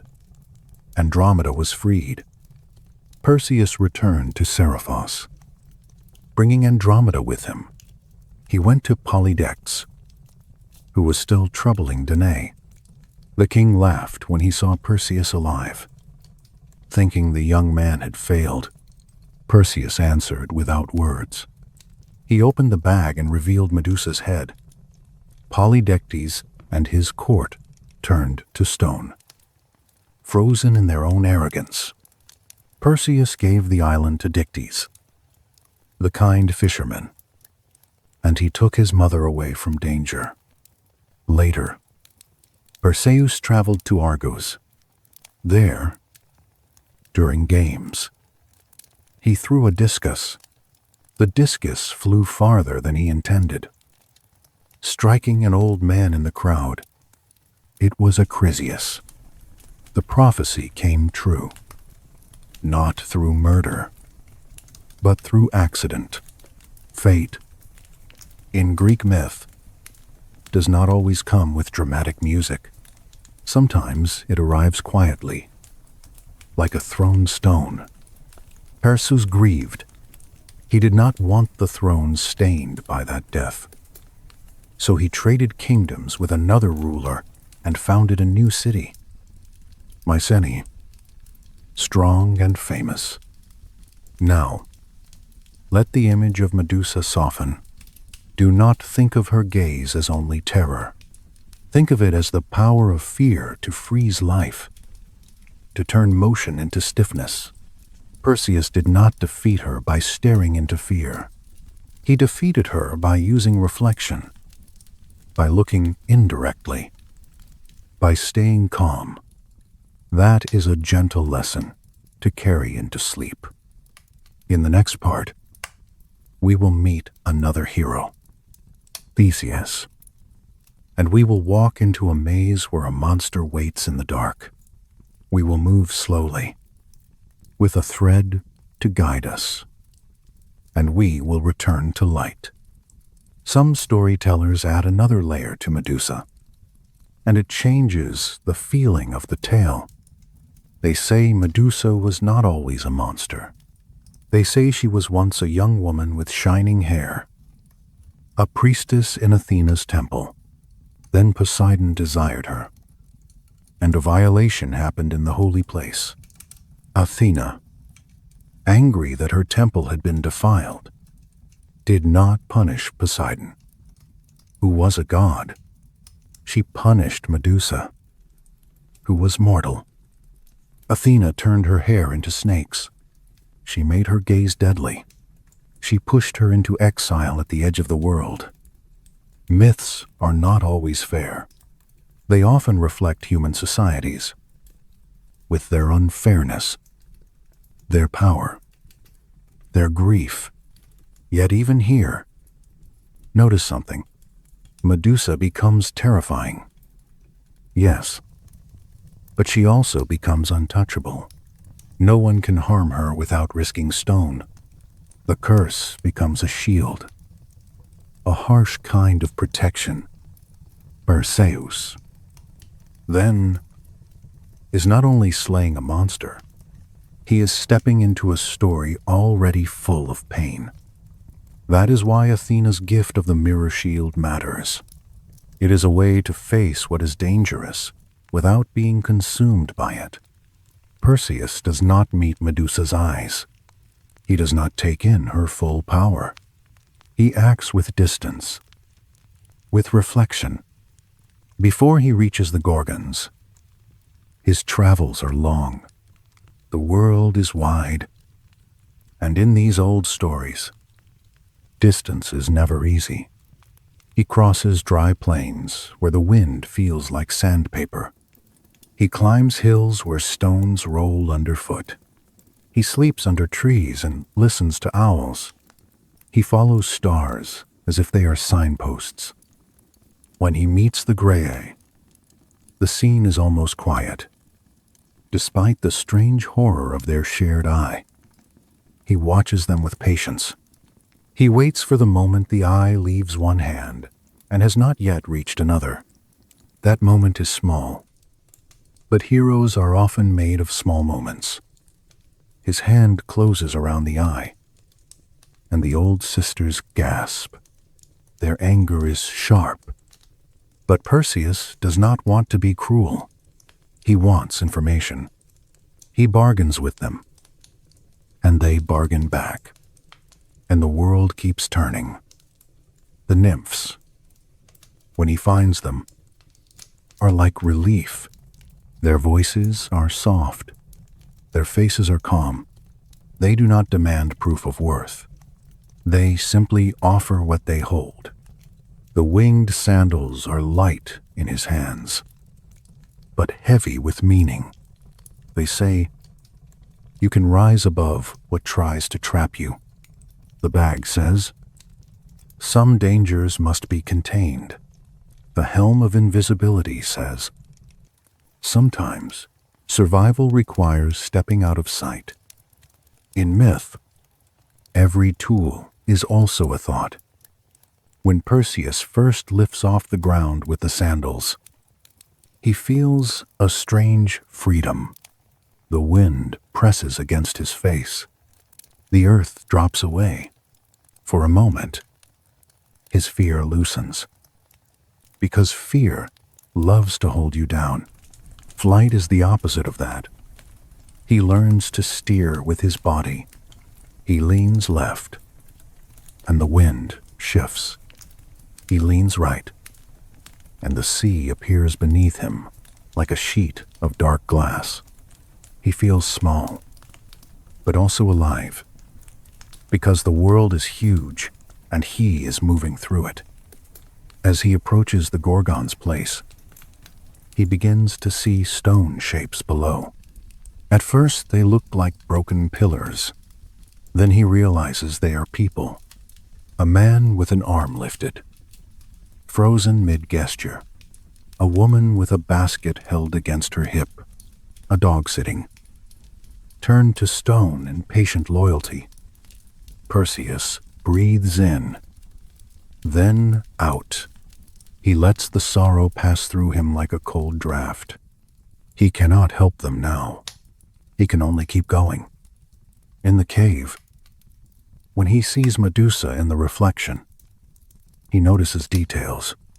The curve of her cheek, the line of her brow, the way the snakes coil like living ropes. There is terror. Yes, but there is also a trace of something human. Something that makes the moment feel less like triumph and more like necessity.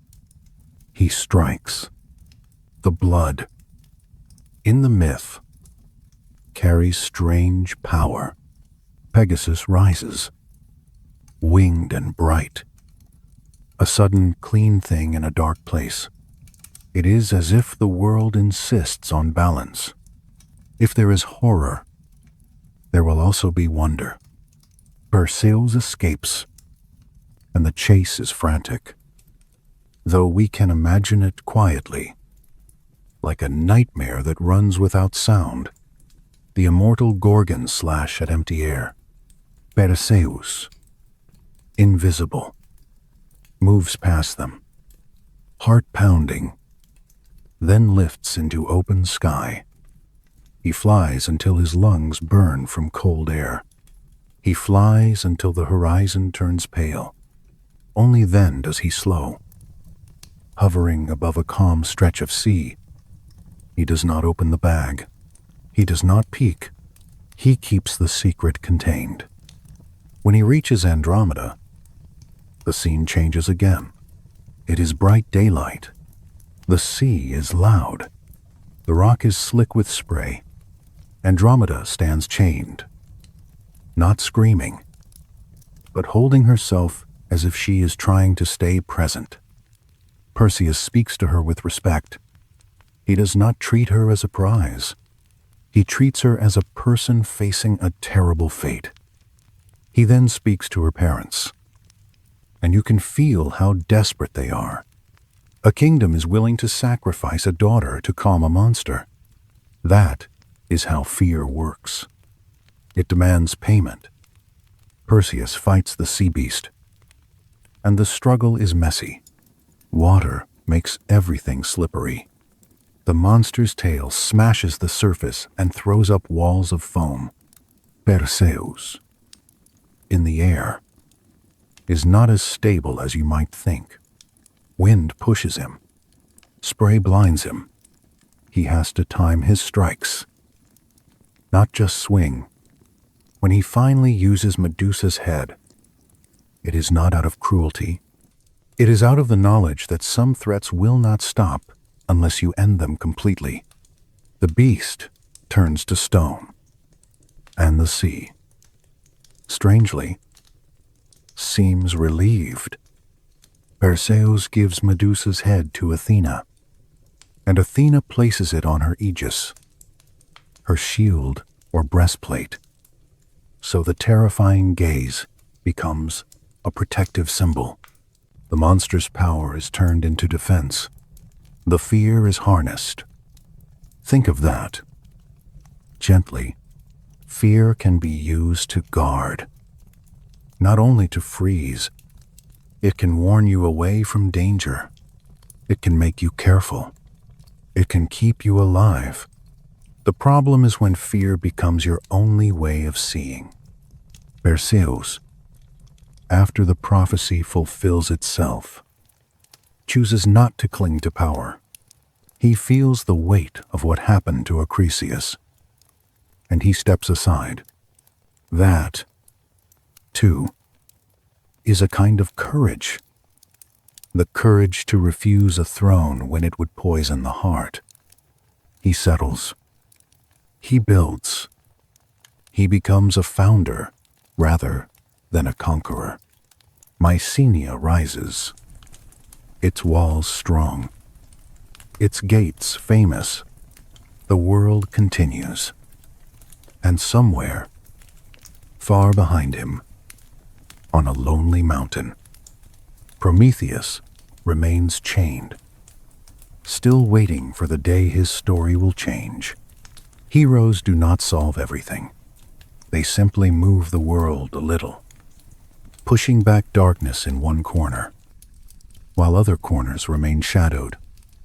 Now let your mind drift toward a maze. In the next part, we will follow Theseus into the labyrinth of Crete, and we will hold on to a simple thread, the way you hold on to a calm thought while sleep comes.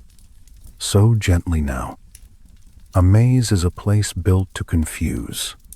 It is made of walls that look the same, turns that feel correct until they are not, and silence that makes every footstep sound loud. In Greek myth, the most famous maze is the labyrinth on Crete, and inside it lives the Minotaur, half bull and half man, fed by fear and by sacrifice. Theseus is the one who walks into that maze. His story begins in Athens, with a king named Aegeus who longed for a child. Aegeus went to an oracle, but the oracle spoke in riddles.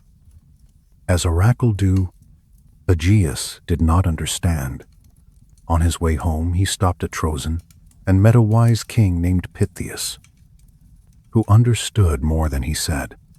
That night, Aegeus lay with Pythias's daughter, Aethra. Some tellings add another layer. As they often do, they say Poseidon also lay with Aethra the same night.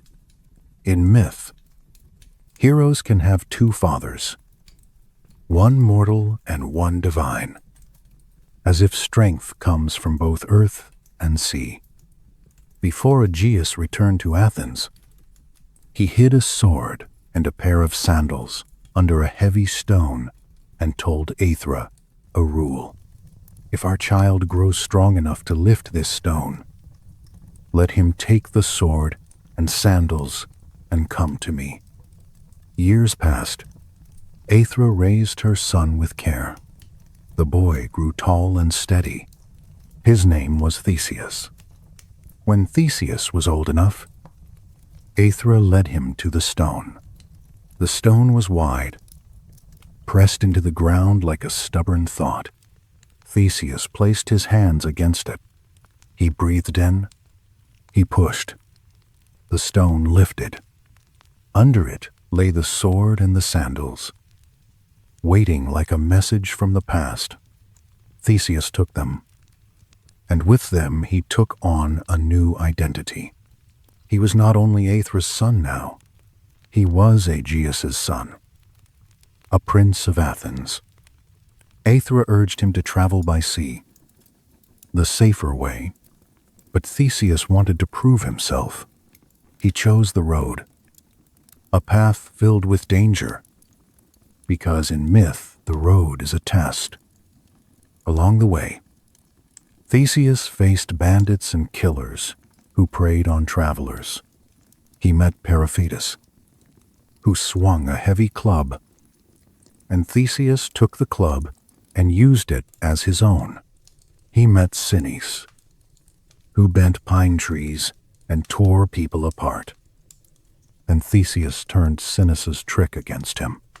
He met a thief named Sciron, who kicked travelers off a cliff into the sea, and Theseus kicked him instead. He met Procrust, who forced guests onto a bed and stretched or cut them to fit, and Theseus gave him the same harsh measure. These episodes are violent, but notice their pattern. Theseus does not invent cruelty. He ends it by reflecting it back, like Perseus with the mirror shield. Theseus uses the shape of the enemy's wrong against the enemy. It is as if the world is correcting itself, one dangerous man at a time. At last, Theseus reached Athens. Aegeus was older now, wary and burdened. He had also taken in a dangerous woman, Medea, a sorceress who had fled from other stories. Medea recognized Theseus at once and feared what he might mean for her power.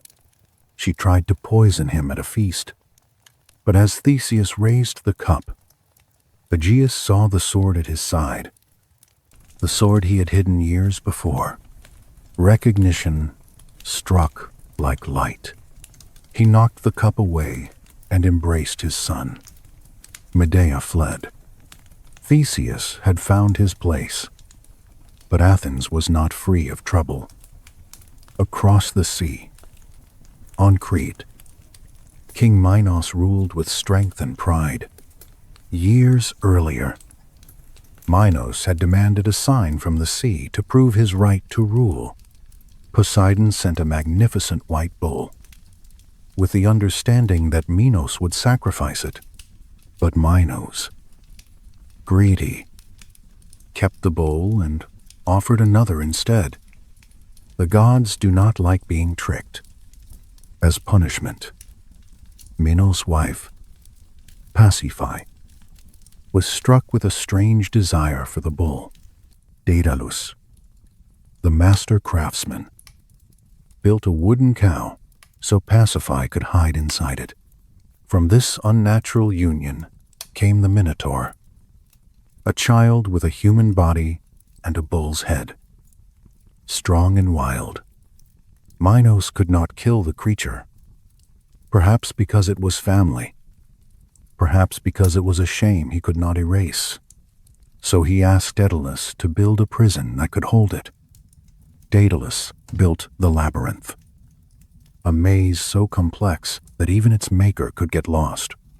He built it with twisting corridors, dead ends, and repeating patterns, as if the walls themselves were a spell. The Minotaur was locked inside, but the monster needed food. After a war between Crete and Athens, Minos demanded tribute. Every 9 years, Athens had to send 7 young men and 7 young women to Crete to be thrown into the labyrinth. It was punishment, but also humiliation, a reminder that Athens was under Minos' shadow. When the time came again, Theseus stepped forward. He volunteered to go, not because he wanted glory only, but because he could not accept that his city would keep feeding its children to a monster. Aegeus begged him not to go. Theseus promised he would return, and he made another promise. If he returned alive, he would raise white sails on his ship, instead of the black sails of mourning. Then the ship left Athens, carrying the chosen youths, cutting through the sea toward Crete. On Crete, Theseus met Ariadne, the daughter of Minos. Ariadne saw Theseus and felt something stir in her, a mix of love, pity, and rebellion. She did not want more children to die in the dark. She wanted a different story. So she went to Daedalus. Or in some versions, she thought on her own, and she found a simple solution to a complex problem. A thread. Ariadne gave Theseus a ball of string, and she gave him advice. Tie one end to the entrance. She said, as you go in, unspool it. Then, when you are ready to leave, follow it back. It is a small gift, but it is one of the most famous in myth. Because it is so human, it is not a thunderbolt. It is not magic armor. It is guidance. It is memory. It is a path you can hold in your hand. When the day came, the youths were led to the labyrinth. The entrance was a dark mouth in stone. The air coming from it smelled of damp and old fear. Theseus tied the thread. Then he stepped inside. The light faded quickly. The corridor narrowed. His footsteps echoed. He could hear the breathing of the others behind him, quick and shallow. He told them to stay close and to keep quiet. He kept one hand on the thread, feeling its slight tension, like holding the edge of a thought. They walked deeper. The walls turned. The passage split. They chose a path. They turned again. Time became strange. Because in a maze, you cannot measure distance by landmarks. Everything looks the same.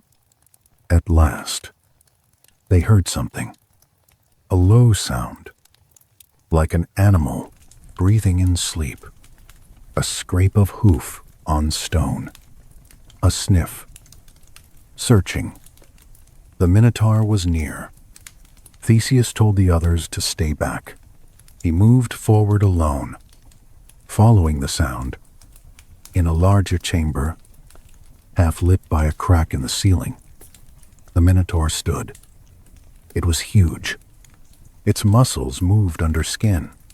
Its bullhead lowered, nostrils flaring. Its eyes were not clever. They were hungry and confused, like an animal trapped too long. Theseus felt a moment of pity. Then the monster charged. The fight was close and brutal. There was no room for fancy moves. Theseus grabbed a horn, was thrown against a wall, got up again. He dodged, struck, held on. He used his strength. Yes, but also his endurance. At last, he found the right moment and drove his sword into the monster. The Minotaur fell. The chamber was suddenly quiet, except for heavy breathing. Theseus stood, shaking, and then he turned back to the thread. He called the others forward. Together they followed the string back through the twisting corridors, step by step, until they saw daylight. They had escaped the labyrinth. That night, Theseus freed the other Athenian youths and fled Crete with them. Ariadne came too, leaving her father behind. They sailed away under stars. The sea calm, the wind gentle, as if the world itself wanted them to succeed. But the story does not stay gentle. On the island of Naxos, Theseus left Ariadne. Some say he abandoned her. Some say the god Dionysus claimed her. And Theseus was forced to go. The reasons shift, but the feeling remains. Ariadne wakes and finds the ship gone. She stands on the shore, alone, and the sea answers only with waves. Theseus sails on, carrying victory and guilt together. As he nears Athens, grief and exhaustion cloud his mind. He forgets the white sails. From the cliffs, Aegeus watches the ship approach. He sees the black sails and believes his son is dead. In despair, he throws himself into the sea, which will be named the Aegean after him. Theseus arrives to find his father gone. Victory, in myth, often comes with a price. If you let this story settle in your mind, you can feel its soft lesson. The maze can be survived, but only with a thread. The monster can be faced, but not without cost. Life is like that. We find our way, but we lose things along the way too. In the next part, we will meet Heracles, the strongest of the heroes, and we will walk through his labors slowly, like counting beads, one by one, until the night feels deep and calm.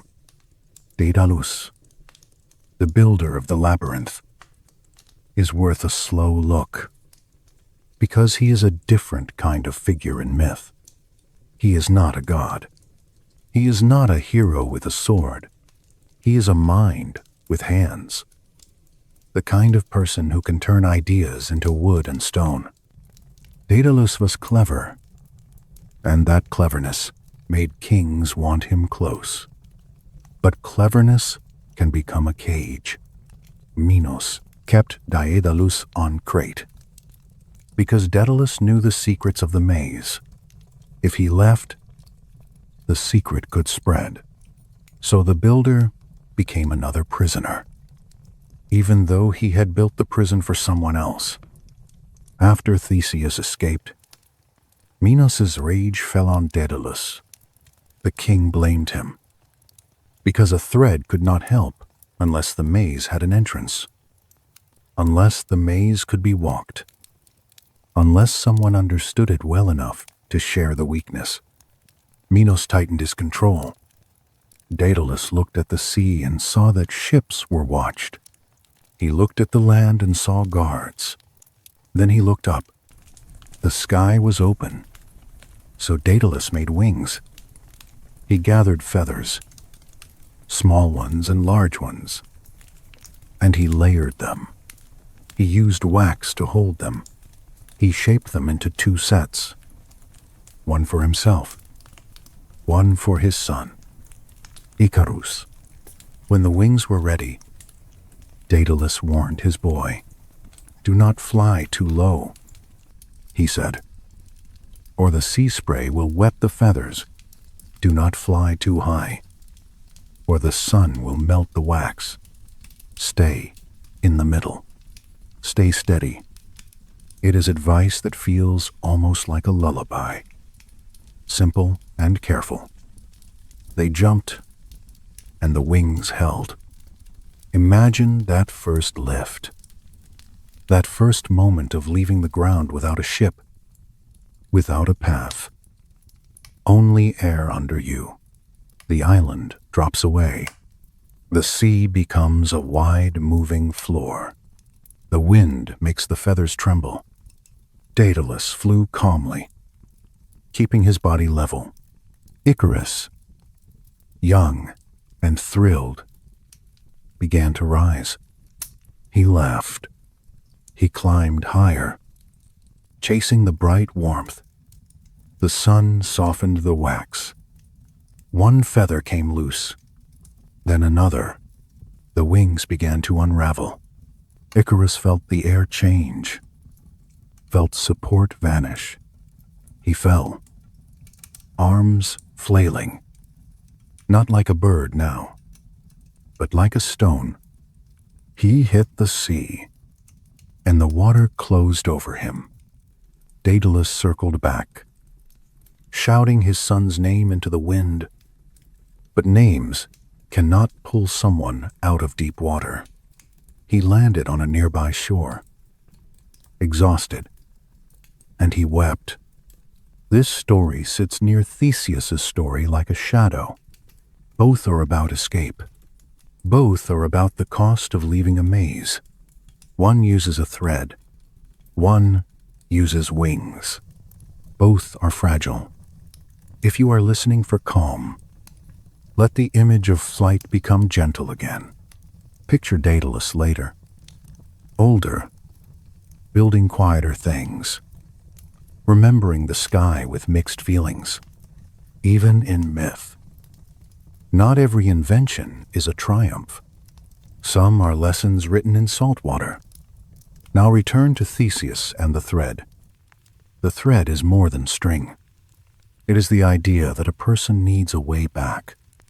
In a maze, you can push forward forever and still go nowhere. The thread says, remember where you started. Remember who you are. Remember what you promised. When Theseus walks inside, the sound of the outside world fades. That is what a maze does. It cuts you off. It makes you doubt. It makes you think you have been walking for hours when it has been minutes, or minutes when it has been hours. The Minotaur, too, is more than a monster. It is the shape of a problem created by pride and secrecy. Minos tried to hide his shame, and the hidden thing grew hungry. The labyrinth is what happens when you build walls around a truth. The truth does not disappear. It waits in the dark. Theseus faces it with a sword, but he also faces it by walking into the place people refuse to look. After Crete, Theseus becomes king of Athens, and his life continues with more tangled paths. He joins an expedition of heroes called the Argonauts in some tellings. Though the timelines blur, he travels. He forms friendships. He takes part in the kind of adventures that fill long nights around a fire. One famous friendship is with Pirithous, a king of the Lapiths. At first, Pirithous came as an enemy, stealing Theseus's cattle to test him. Theseus confronted him, and instead of fighting, the two recognized strength in each other and became allies. In myth, even conflict can become a bond. The way two rough stones can fit together once they are pressed. Theseus also journeys to the land of the Amazons, warrior women who live beyond ordinary borders. Some stories say he takes an Amazon queen, Antiope, as a wife. Some say it brings war to Athens. Again, myth does not settle into one clear telling. It moves like water, shifting with each teller. What remains steady is the idea that Theseus is a builder of a city, not just a fighter. He is linked to Athens as a place of law, debate, and order. He is the hero who turns a collection of villages into one political body. He is the mythic face of a city deciding to organize itself. And yet, even he cannot escape tragedy. The black sails still rise in memory. A simple mistake with huge consequences. A father looks from a cliff, believes the worst, and steps into the sea. Sometimes a life changes not because of a battle, but because of forgetting. That is another reason the thread matters. It reminds us that attention is a kind of love. To remember a promise is to honor the people waiting. If you want to carry one quiet image from Theseus, let it be this: a dark corridor, a hand on a thin line of string, a slow breath, a careful step, the sense that even when you cannot see the exit, you can still move, and you can still find your way back. The sea around Crete keeps moving, indifferent and steady. Waves fold and unfold against cliffs. Somewhere, a gull cries, then goes quiet. Even the labyrinth, for all its twisting fear, is only stone. Time wears stone down, grain by grain, until only stories remain. In the next part, we will meet Heracles, who carries strength like a heavy cloak. His tasks are famous, but we will not rush them. We will take them one at a time, letting each labor feel like a slow step in the night. Heracles is the strongest name in Greek myth, but his story is not only about strength, it is also about weight. The weight of a life that never gets to be simple. He is born from Zeus and a mortal woman, Alcmene. Zeus comes to her in the form of her husband, Amphitryon, and the night is made longer by divine will. From that night, Heracles is conceived. Hera, Zeus's queen, does not forgive. She cannot strike Zeus directly, so she strikes what he loves. She tries to stop the child from being born, delaying labor, twisting fate. But the child arrives anyway, and his first breath already feels like a challenge to a goddess. While Heracles is still an infant, Hera sends 2 snakes into his crib. The room is dark. The snakes slide toward the baby, silent and sure. Alcmene walks in fear, but the child reaches out, one hand on each snake, and squeezes. When the household rushes in, they find the baby smiling. The snake's lifeless. It is a sign. This child will not be ordinary. Heracles grows. He learns to wrestle, to shoot an arrow, to drive a chariot. He also has a temper, and he makes mistakes. In one story, he kills his music teacher in anger. In another, he learns discipline by being sent to live with shepherds. Myth is not neat. It is a bundle of versions, all trying to explain a life too large. What matters is this Hera's hatred does not leave him.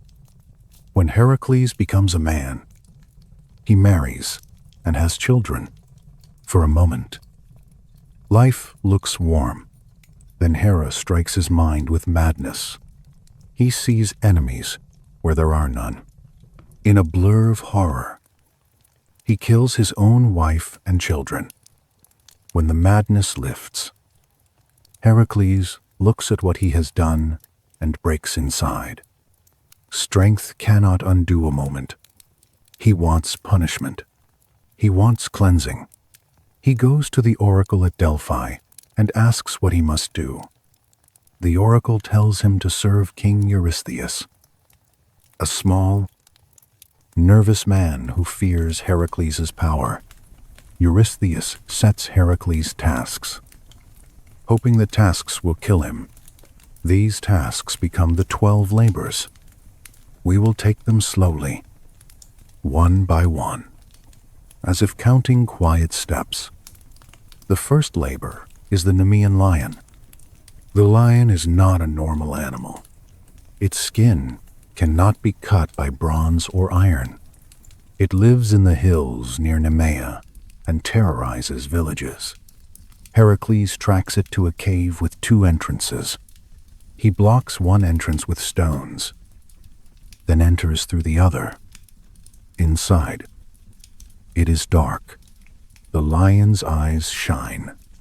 It roars, and the sound vibrates in the bones. Heracles shoots arrows, but they bounce off the hide. So he drops the bow and uses his hands. He wrestles the lion, arms locked around its neck, and he squeezes until the roar becomes a rasp. Then silence. He skins the lion with its own claw, because nothing else can cut it, and he wears the hide as armor. From then on, he carries the lion on his shoulders, a reminder that he cannot be pierced easily, but he can still be hurt in other ways. The second labor is the Lernaean Hydra. The Hydra lives in a swamp, a serpent with many heads. When one head is cut off, 2 grow back. Heracles fights it with a sword, but the heads keep multiplying. The air is foul. The ground is wet. The struggle seems endless. Heracles' nephew Iolaus helps him. Each time Heracles cuts off a head, Iolaus sears the neck with fire, stopping it from regrowing. Together they defeat the Hydra, and Heracles dips his arrows in its poisonous blood, making future shots deadly. The third labor is the Ceryneian Hind. This is not a monster to kill, but a sacred deer to capture. It belongs to Artemis. Its horns are gold. Its hooves are bronze. It runs faster than any arrow. Heracles chases it for a year, not out of anger, but out of persistence. He follows it through forests, over rivers, across mountains. At last he wounds it lightly and catches it. Artemis appears, angry, but Heracles speaks with respect. He explains his task. Artemis, in some versions, lets him take the deer as long as he releases it afterward. The fourth labor is the Erymanthian boar.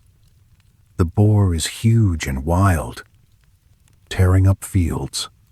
Heracles drives it into deep snow, where its legs sink. He binds it and carries it back to Eurystheus.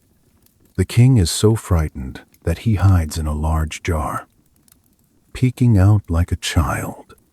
The fifth labor is the Augean stables. King Augeas owns many cattle, and their stables have not been cleaned for years. The filth is vast. Eurystheus thinks this labor will humiliate Heracles.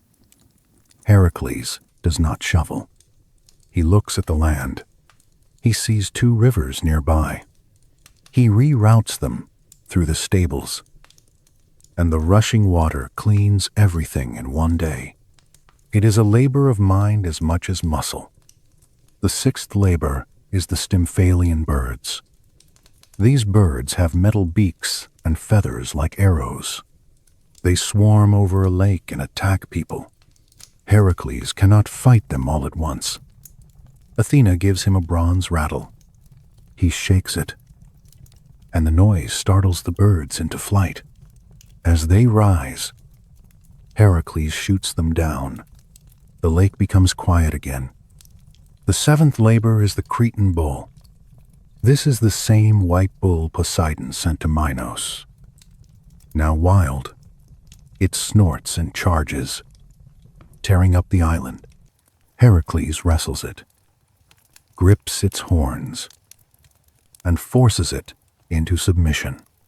He brings it back across the sea, leading it like a storm on a rope.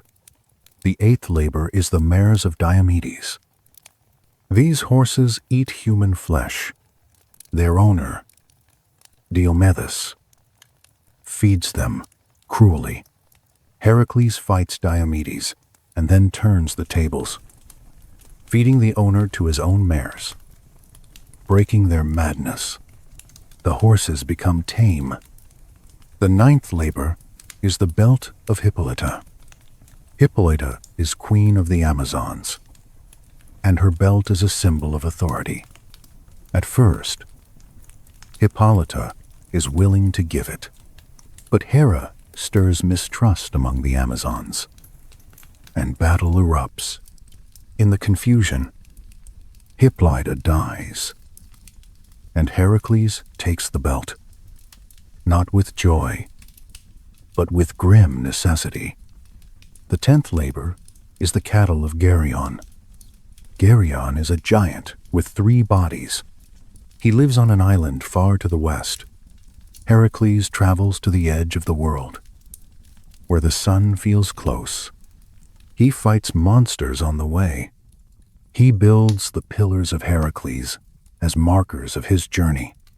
He defeats Geryon and drives the red cattle back. A long, slow march that tests patience more than strength. The 11th labor is the apples of the Hesperides. The apples grow in a garden guarded by a dragon. Heracles cannot simply walk in. He meets Atlas, the titan who holds up the sky. Heracles offers a trade. He will hold the sky for a while, if Atlas will fetch the apples. Atlas gladly hands the sky to Heracles, and for a moment Heracles feels the weight of the heavens. The huge pressing dome, heavier than any lion or boar. Atlas returns with the apples and tries to leave Heracles holding the sky forever. Heracles pretends to agree, then asks Atlas to hold the sky for a moment while he adjusts his lion skin. Atlas takes the sky back, and Heracles walks away with the apples. The 12th labor is the capture of Cerberus. Cerberus is the 3-headed dog of the underworld, guardian of Hades' gates. To take it is to step into death and return. Heracles goes down into the underworld. Guided by Hermes, the air becomes cold. The light becomes dim. Shades drift like mist. He meets the dead, including people he loved and people he harmed. He does not stay long, but the journey marks him. He asks Hades for Cerberus. Hades agrees on one condition. Heracles must not use weapons. Heracles grapples with the dog, arms around thick necks. The beast, snapping and barking, he holds on, steady, until Cerberus yields. He drags it up into the light of day, where the dog hates the sun and foams at the mouth. Eurystheus, seeing it, panics again and hides. The labor is complete. After the labors, Heracles is still not at peace. He has done great deeds, but he carries the memory of what he did in madness. He continues to wander, to fight, to make mistakes, to try again. In the end, his death comes through pain that feels like another cruel trick. He wears a poisoned garment that burns his skin, unable to bear it. He builds a funeral pyre and asks for it to be lit. The flames rise, and in the fire his mortal part is consumed. His immortal part rises to Olympus, where he becomes a god and is finally, in some sense, forgiven. If you feel tired now, let the labors fade like distant hills. Keep only the rhythm, one task, then another, a long road of effort, a life trying to make balance. In the next part, we will drift toward the last great cycle of Greek myth, the war at Troy and the wandering of Odysseus. It is a story of ships and storms, of home and delay, and we will end it in a quiet place. You might notice how the labors move between killing and capturing, between force and restraint. That is not accidental. Heracles is being trained, not only tested. He is learning that strength must be guided, or it becomes the madness that ruined his home. When he carries the Nemean lion skin, it is warm at first, still holding the animal's heat. Over time, it becomes a cloak, a bed. People see him coming and feel both comfort and fear, because a person who can strangle a lion can also break a door with one hand. After the Hydra, Heracles learned something else. Some problems grow when you strike them the wrong way. You can cut off one head and get two more. You need help. You need a new method. Iolaus with his fire is not only a helper. He is the idea that no one should face every task alone. The chase of the hind is long and quiet. Imagine Heracles on a hill at dawn, watching the deer in the distance. He does not raise his bow. He waits. He follows tracks in soft mud. He drinks from streams. He sleeps under trees for a year. His great strength is mostly unused, and that is part of the lesson. Sometimes the hardest thing is not to strike.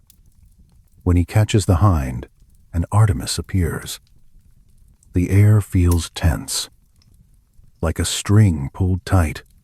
Artemis could kill him with a glance, if she wanted.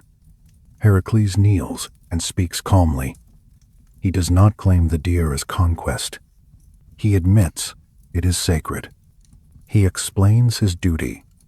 In some tellings, the goddess's anger eases, because even gods respect honesty, said without pride. With the boar, Heracles uses the landscape. He drives it into snow. He lets the world do part of the work. Strength becomes strategy. With the stables, strength becomes imagination.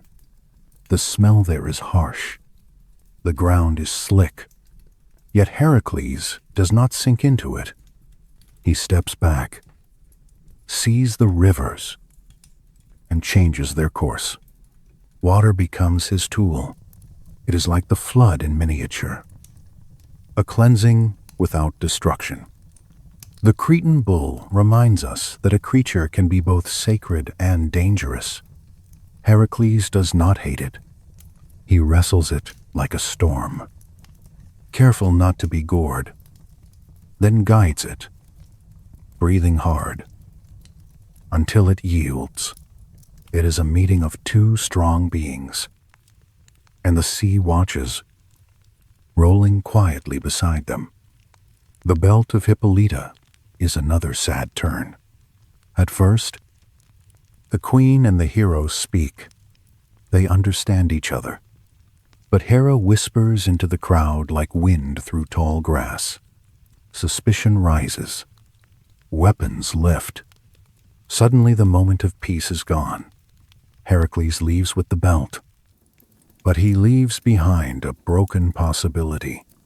Not every labor ends cleanly. The 11th labor is the apples of the Hesperides.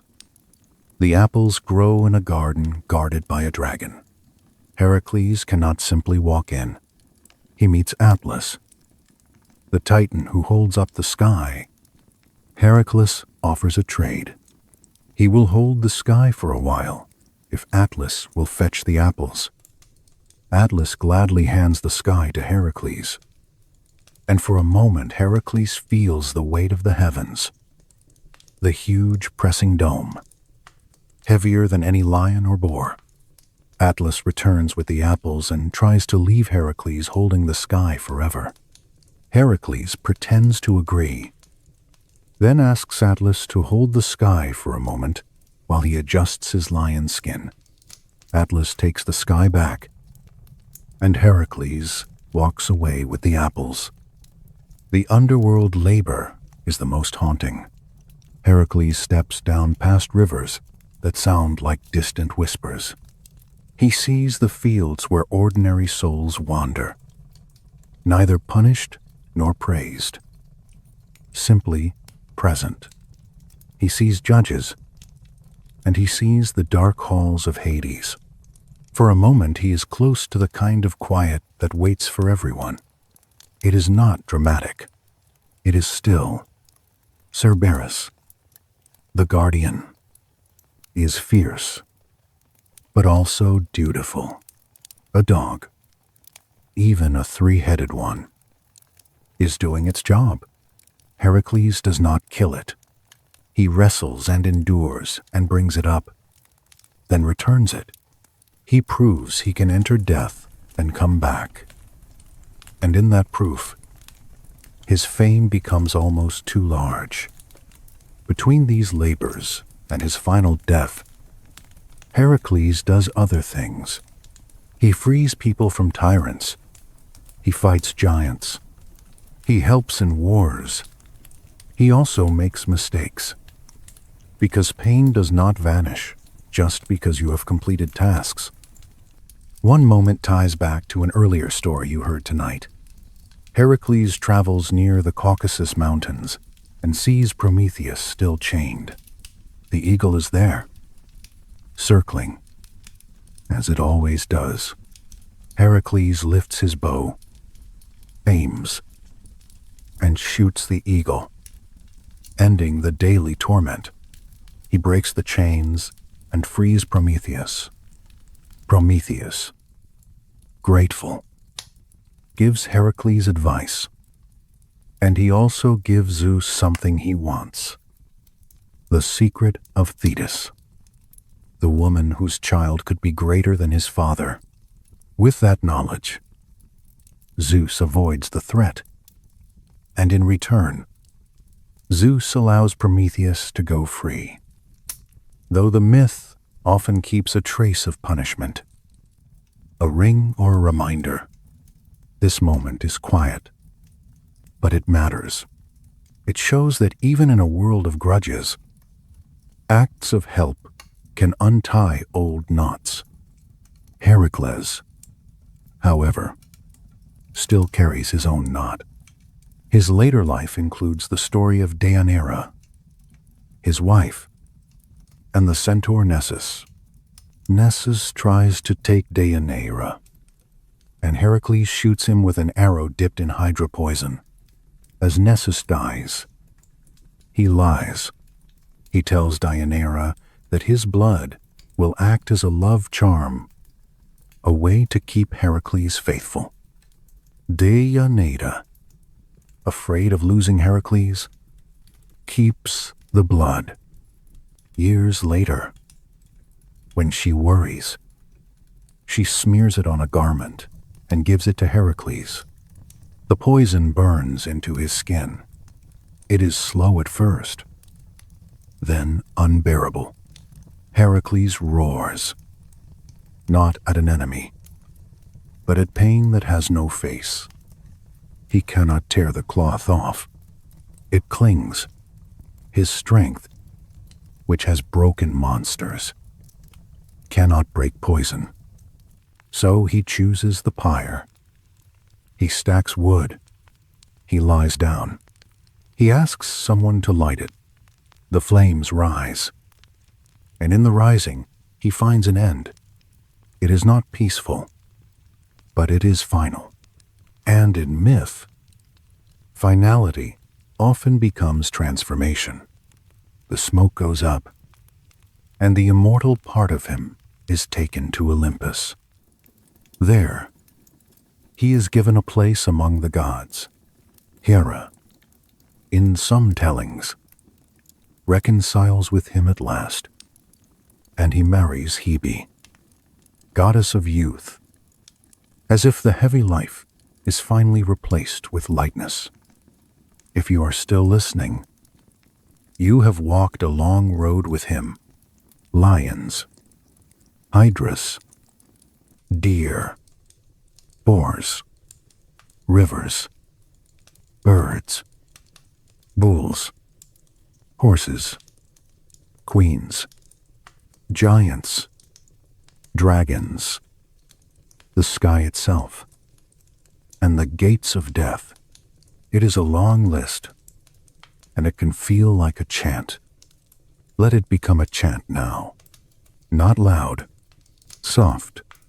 1, 2, 3. A steady counting, a mind easing itself toward sleep. In the next part, we will move to a wider stage, Troy. Ships on the sea, and a man who wants only to reach home. Calm. Now we come to the last great cycle. A story so large, it feels like a coastline that keeps unfolding the more you walk. It is the war at Troy, and the long wandering of Odysseus after the war. A journey that turns the sea into a mirror for the human mind. The trouble begins, as many troubles do, with a small object. At a wedding feast, the goddess of discord, Eris, was not invited. Feeling slighted, she threw a golden apple among the guests.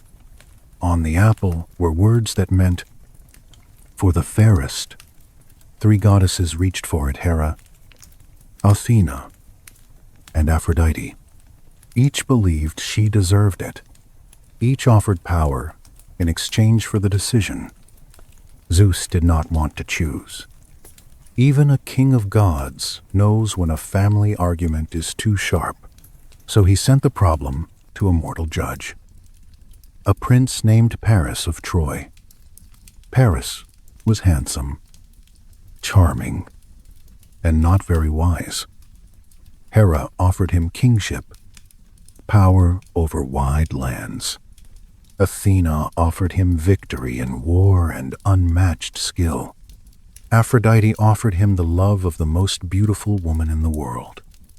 Paris chose Aphrodite. The woman was Helen of Sparta, wife of King Menelaus.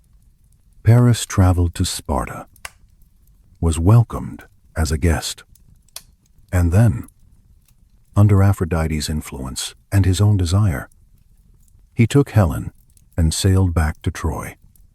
Menelaus was humiliated. His brother Agamemnon, king of Mycenae, gathered Greek leaders to bring Helen back and punish Troy. Oaths were remembered. Ships were built. Sails rose. The sea filled with a fleet like a moving forest. Among the leaders was Odysseus, king of Ithaca. Clever and reluctant, he did not want war. He wanted home. He had a young wife, Penelope, and a new child, Telemachus. He tried to avoid the call, pretending to be mad, plowing sand with an ox and a donkey. But his trick was discovered, and he went, carrying unease in his chest, and among them was Achilles, the greatest fighter, swift as a flame. His mother, Thetis, had tried to make him invulnerable, dipping him in a sacred river, but one spot remained weak, the heel she held. Achilles came to war knowing, in some tellings, that he would die young but gain lasting fame. The Greek ships reached Troy, and the war began. It lasted 10 years, not 10 days. That matters. It was not a single furious moment. It was a long, grinding stretch of waiting. Raids, arguments, boredom, hunger, and bursts of violence. People on both sides aged. Children became teenagers. The sea kept rolling against the shore as if nothing unusual was happening. If you think of Troy, Picture its high walls shining in sun, and picture the camp of ships on the beach, a temporary city of tents and smoke. Picture the plain between them, dusty, wide, watched by birds. The Iliad, the famous poem, does not tell the whole war. It focuses on one slice, the anger of Achilles. Agamemnon takes a captive woman from Achilles. Insulting him, Achilles withdraws from battle. Without him, the Greeks struggle. The Trojans, led by Hector, push them back toward the sea. The war swings. Achilles has a dear friend, Patroclus, who cannot bear to watch the Greeks suffer. Patroclus puts on Achilles' armor and enters the fight, hoping to inspire the troops. He fights bravely, but Hector kills him. When Achilles hears, grief turns into a storm. He returns to battle, not for honor, but for revenge. He meets Hector outside the walls. They fight, and Hector falls. Achilles drags Hector's body behind his chariot, a cruel act born from pain. Later, Hector's father, King Priam, comes to Achilles' tent at night. He kneels and asks for his son's body back. Priam is old, and his hands tremble. Achilles looks at him and sees his own father in the lines of that face. Something softens. Achilles weeps. Priam weeps. And for a moment, Va pauses, because grief is a language both sides understand. This moment is one of the quiet hearts of the Iliad, even in the middle of a conflict. A small room can hold humanity. Between the great named moments of the Trojan War, there are long, quiet stretches that the poems only hint at. Imagine the Greek camp at night. Fires burn low. Men sit on upturned shields. Someone repairs a sandal strap. Someone sharpens a spear in silence. The sea is a constant sound, like breathing. The gods, meanwhile, treat the war like a board game, taking sides, arguing, helping one hero, hindering another. Athena favors the Greeks, often supporting Odysseus and Diomedes. Aphrodite protects Paris. Even when he acts poorly, Hera and Poseidon work against Troy, nursing their own grudges. Apollo stands with Hector, bright and stern. The battlefield becomes crowded with invisible hands. At one point, Odysseus and Diomedes slip into Troy at night and steal a sacred statue, the Palladium, because the city is said to be safe as long as it remains. This is myth logic, but it also feels like human logic. We all look for one object, one charm, one rule that might keep us safe. When Achilles dies, the Greeks argue over his armor. Ajax, a strong warrior, believes he deserves it. Odysseus argues that his mind has served the war as much as muscle. Odysseus wins.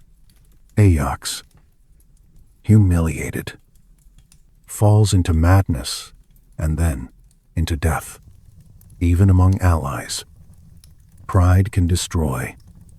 Odysseus's homecoming is the longest, and in that length, you can feel what the Greeks feared most, not death, but delay, the stretching of time until it becomes a trap. After the Cyclops, Odysseus loses many ships to the Laestrygonians.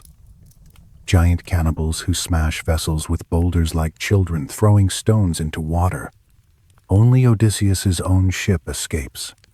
The sea becomes emptier around him, and the emptiness feels like doom. With Circe, time becomes soft. Odysseus stays for a year. There is food, warmth, and a kind of peace. But it is not home.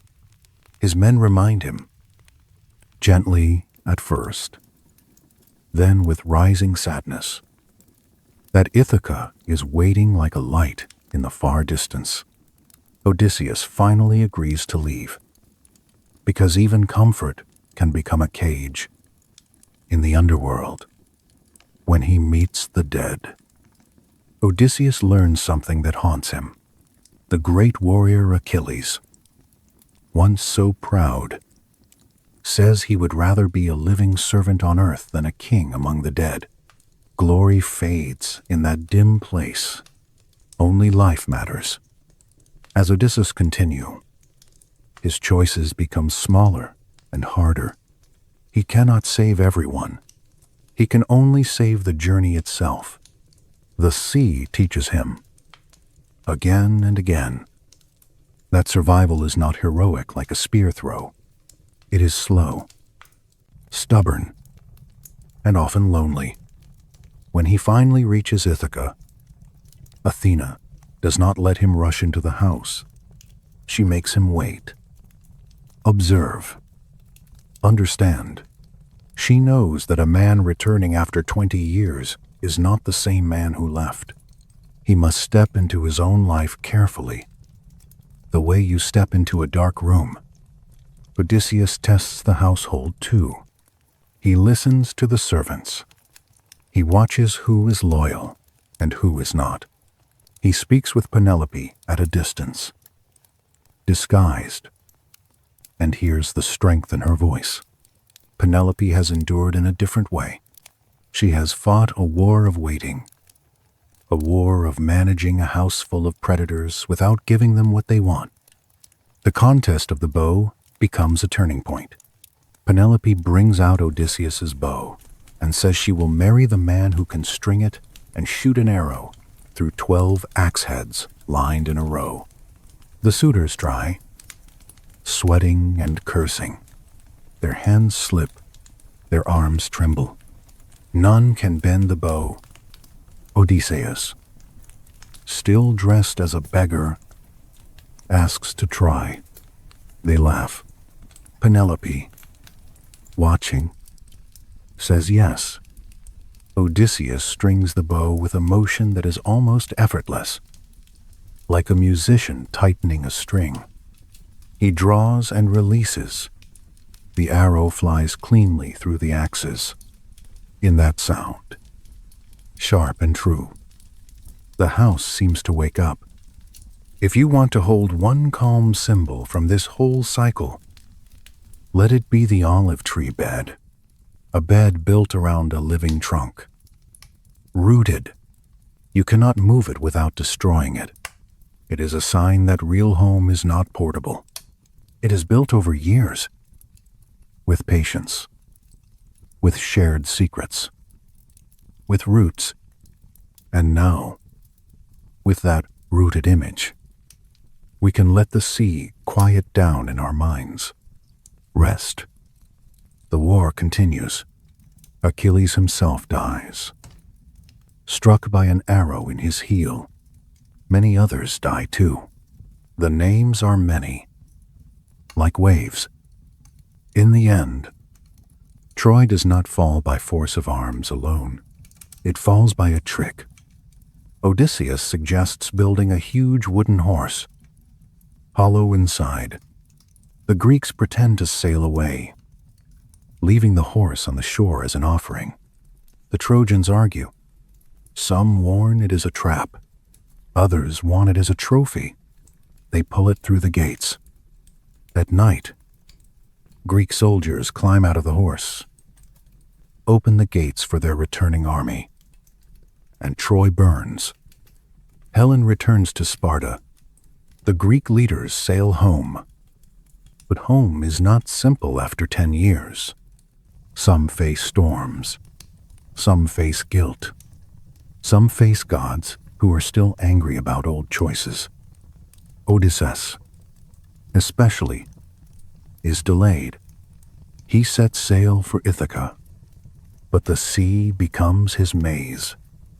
First he lands among the lotus eaters, people who offer sweet fruit that makes you forget. Odysseus sees his men begin to smile in a dreamy way. Forgetting their homes, he drags them back to the ships and ties them down. Because forgetting can be more dangerous than pain. Then he reaches an island with a cave, home of the Cyclops Polyphemus, a giant with one eye. Odysseus and his men enter, hoping for hospitality. Instead, they are trapped. Polyphemus eats some of the men, and the rest tremble in the dark. Odysseus does not fight the giant with strength. He fights with wit. He tells Polyphemus his name is nobody. He blinds the Cyclops with a sharpened stake while the giant sleeps. When Polyphemus roars for help, he shouts that nobody is hurting him, and the other Cyclopes do not come. Odysseus and his men escape under the bellies of sheep, but Odysseus cannot resist pride.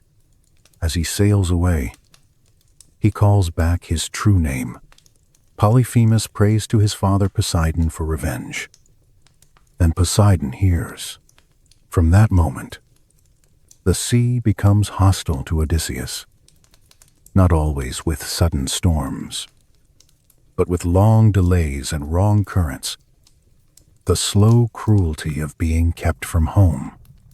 Odysseus reaches the island of Aeolus, keeper of winds, who gives him a bag holding all the winds except the one that will blow him home.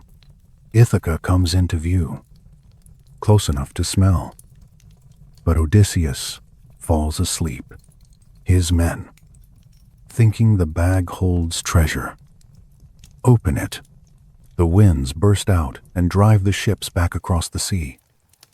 Away from home again, he reaches the witch Circe, who turns men into pigs. Odysseus, protected by Hermes, resists her magic. Circe becomes an ally. She feeds the men and tells Odysseus what he must do next. He must go to the underworld and seek advice from the dead. So Odysseus sails to the edge of the world again, like Heracles did. He finds a dark shore and performs a ritual. Shades rise. Whispering, Odysseus speaks to his mother, who died while he was away. He speaks to fallen comrades. He hears warnings. The underworld is not only scary, it is sad. It is a place where memory gathers. After that, he sails past the sirens, whose song is so beautiful it makes sailors crash their ships just to get closer. Odysseus wants to hear it, but he wants to live. He plugs his men's ears with wax and has them tie him to the mast. The ship passes, and Odysseus strains against the ropes, desperate and weeping. But the ropes hold. The song fades behind them like a dream you almost remember in the morning. Then comes a narrow strait with Scylla on one side and Charybdis on the other. One is a many-headed monster that snatches sailors. The other is a whirlpool that swallows the sea. Circe warned him that he cannot avoid both. Odysseus chooses to sail closer to Scylla, losing a few men rather than everyone. It is a painful choice. A leader deciding which wound to accept. After more drifting, Odysseus lands on the island of the sun god, where sacred cattle graze. He warns his men not to touch them. Hunger and impatience win. They slaughter the cattle. Zeus sends a storm that destroys the ship. Odysseus is the only survivor. clinging to wreckage, floating like a second Deucalion in a smaller chest. He washes up on the island of Calypso, a nymph who loves him and offers immortality if he stays. Odysseus lives there for years. The island is beautiful, full of vines and birds, but his heart stays restless. Immortality without home is not a gift for him. He sits by the shore and weeps for Ithaca. At last, the gods decide he has suffered enough. Hermes brings the order that Calypso must let him go. She helps him build a raft.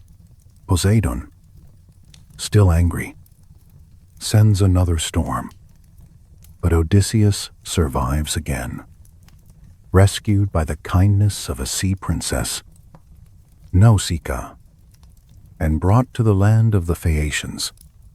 The Phaeacians listen to his story with awe. They give him a ship and carry him home while he sleeps. It is a gentle moment, like the sea finally deciding to be kind. Odysseus wakes on Ithaca, not sure at first where he is. The land looks familiar and strange at the same time, because 10 years of war and 10 years of wandering have changed him. Athena appears and helps him disguise himself as an old beggar, because home can be dangerous too.